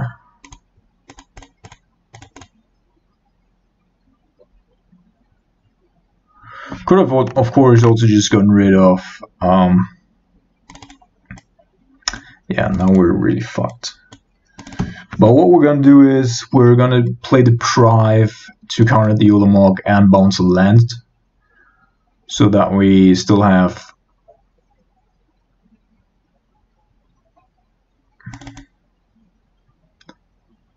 Well then...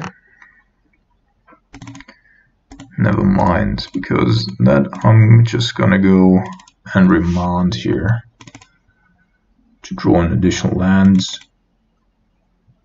That's a Wurmcoil Engine, which we could counter, but I'm just going to let that resolve as well and bounce it with the Brazen Bara. Still just buying time here and annoying our opponent a little bit.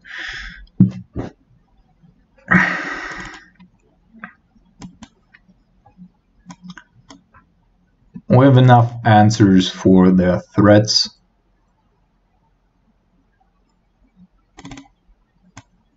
Alright, so this is gonna be a counter draw. And then we're gonna deprive the Wurmcoil Engine.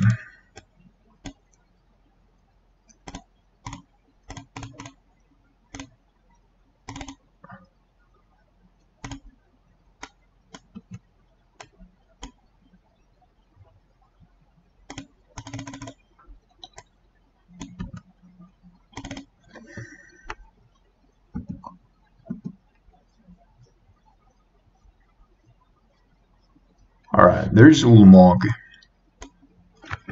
which I think we're gonna go and play with the Snapcaster here.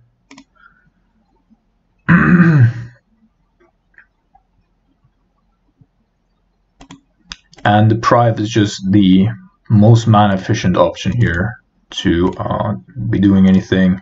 So it's basically a cryptic command here, and then we're just gonna bounce one of those.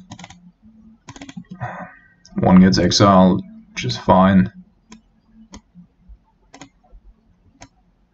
Yeah.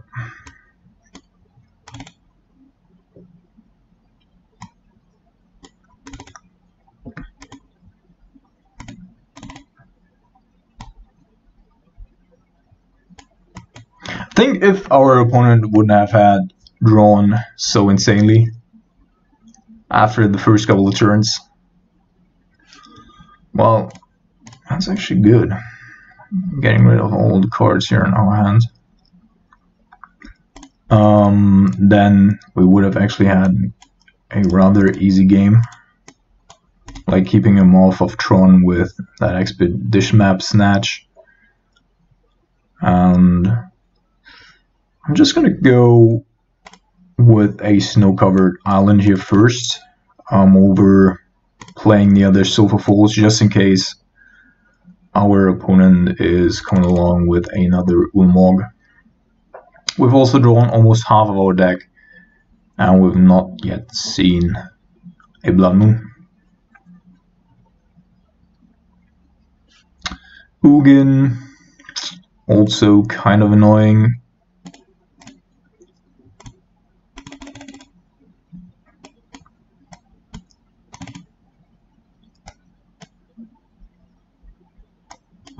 Yeah.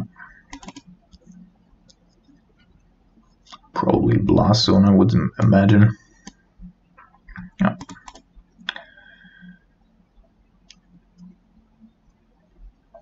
Which also means that our opponent might be out of gas here.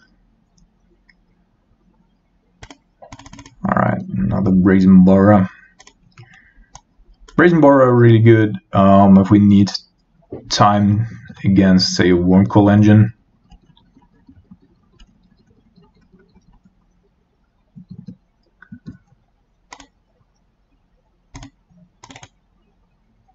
I've already gotten rid of so many problematic cards. It's insane. So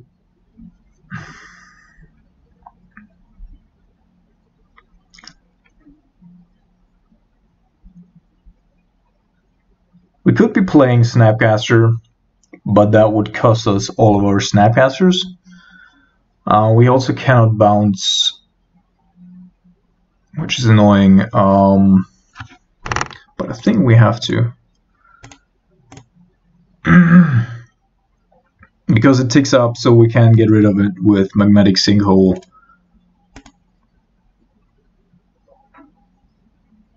As well.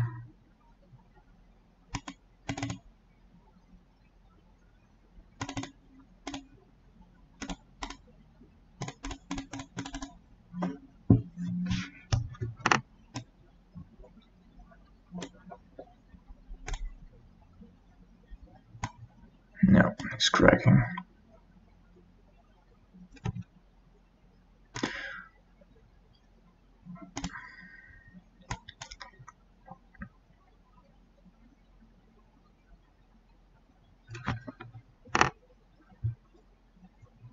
So what we want to draw here, not this. It's definitely trying to find a. Yeah, Scalding Tarn was actually pretty good. I shouldn't have played the Sulfur Faults before. Was just not good. This does. I'm just gonna put it to the bottom. Burst Lightning means that if we go Brazen Borra, that's 6 plus. Shit. Yeah. Yep.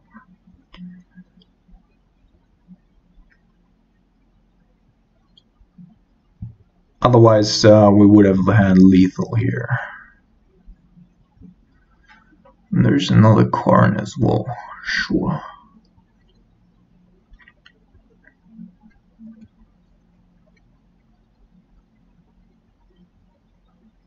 So let's see if he goes for the Lattice.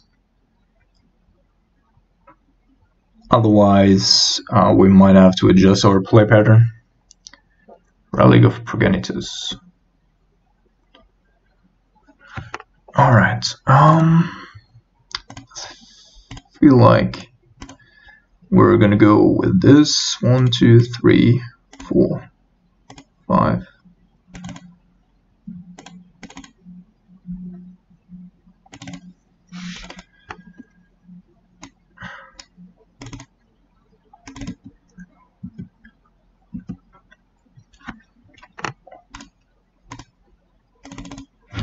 Then we're playing the Brazen Borrower here.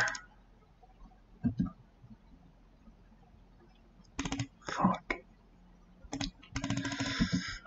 And now obviously we're trying to raise him. I think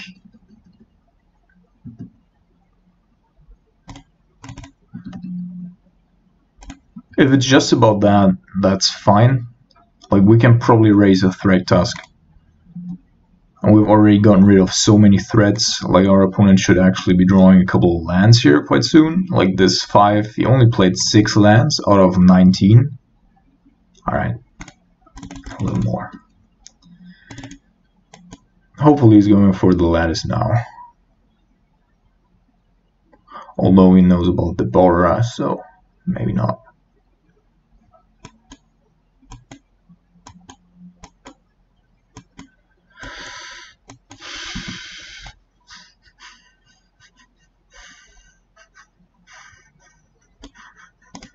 Now, Walking Ballista is bad for us. Really, really, really bad.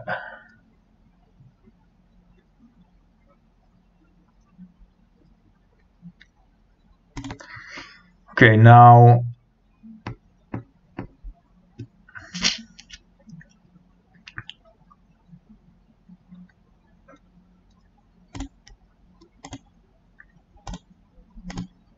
our opponent just drew insanely here. So many threats.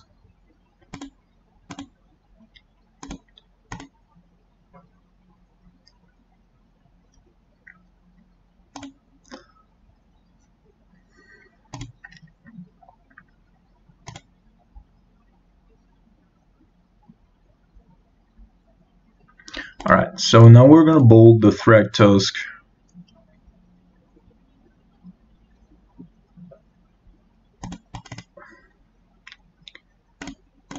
Bounce the beast.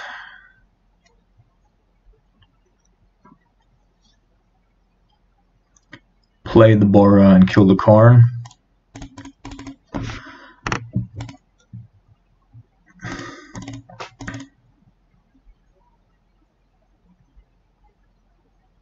Lol. And he has a Dismember as well.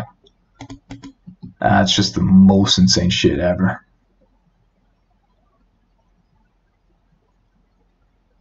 Insane. Absolutely insane.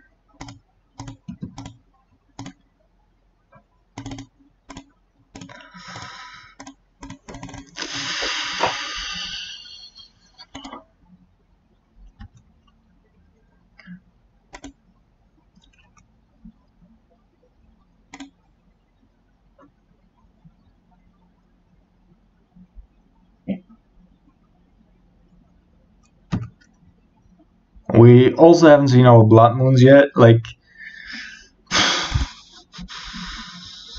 it's an unlucky.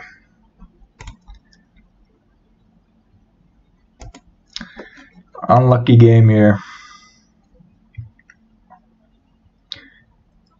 We had a plan, we had a backup plan, we had everything. Here's a Wormcoil Engine that we just can't get rid of anymore. Like, we would have to hit Runner. There's a Blood Moon. Great.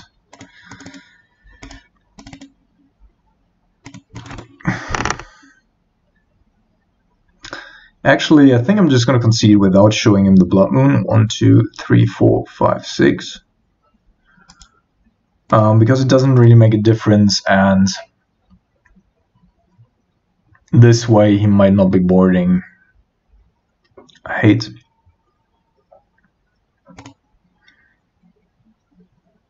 Alright, so Burst Lightning pretty bad, Spell Snare pretty bad. 4 Damping Spheres, pretty good. Magmatic Sinkhole. Despite being good against Planeswalkers, I expect our graveyard being taxed pretty tremendously. And I think Chandra, for the most part, I mean, she can also get rid of, say,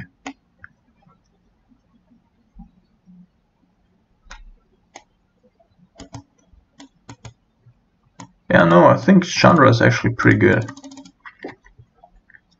Otherwise, we could, of course, always go with P and Kieran over Chandra, but I like the options that Chandra gives us.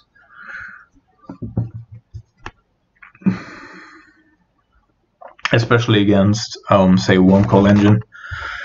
And also, I don't know, like,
man, we're definitely not drawing well here.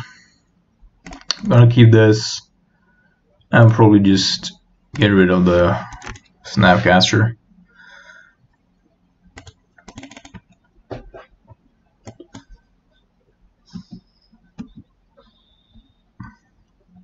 I'm not gonna track the Scalding Tron as long as we can.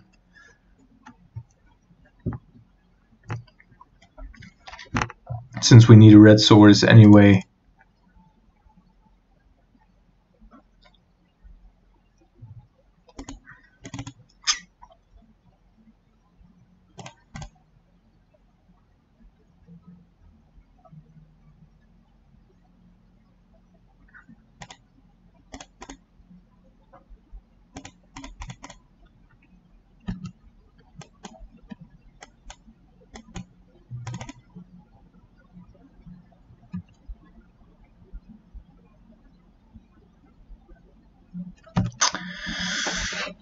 My goodness.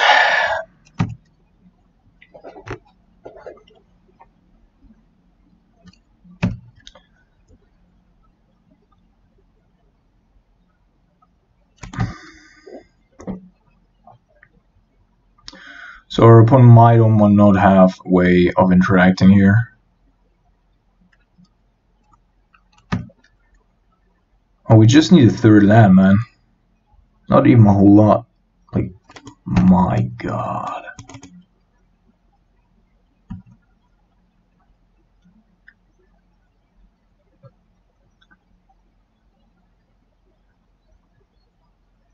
So it might be a Thragtusk.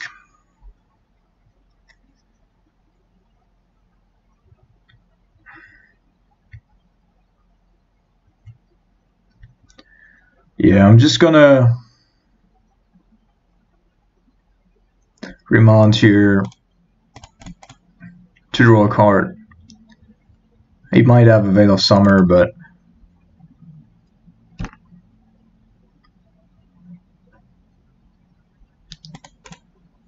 where's this tower?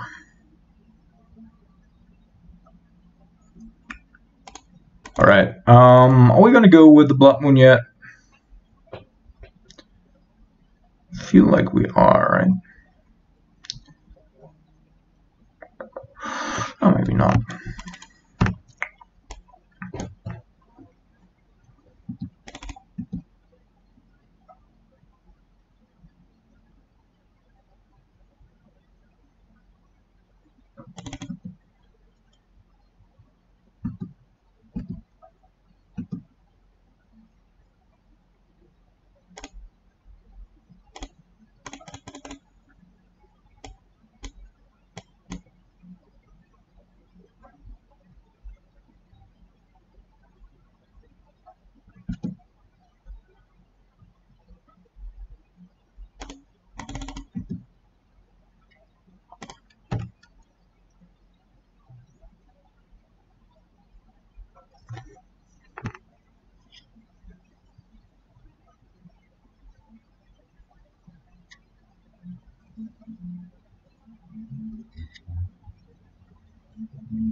So I think he definitely has a Veil of Summer here.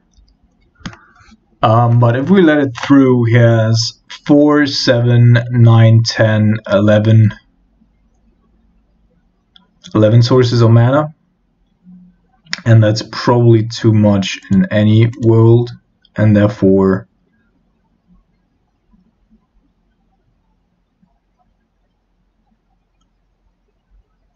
I think we're just gonna put Remand on top though, so that we have like potentially Blood Moon into something else. Oh, okay.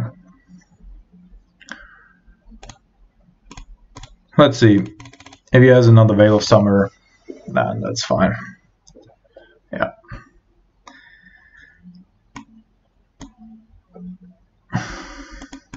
And this is just not okay.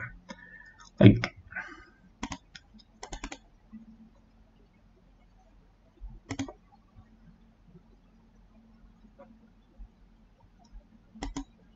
just not okay.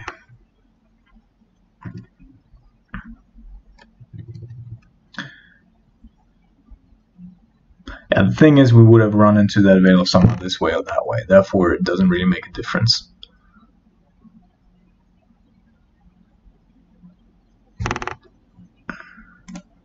Oh, congrats.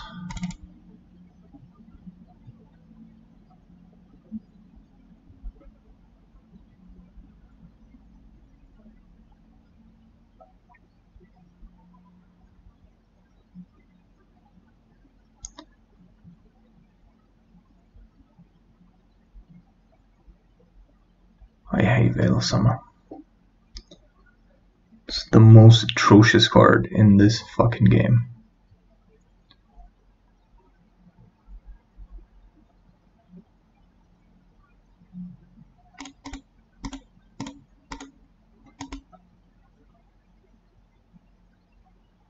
And every fucking deck is playing it. Every fucking deck.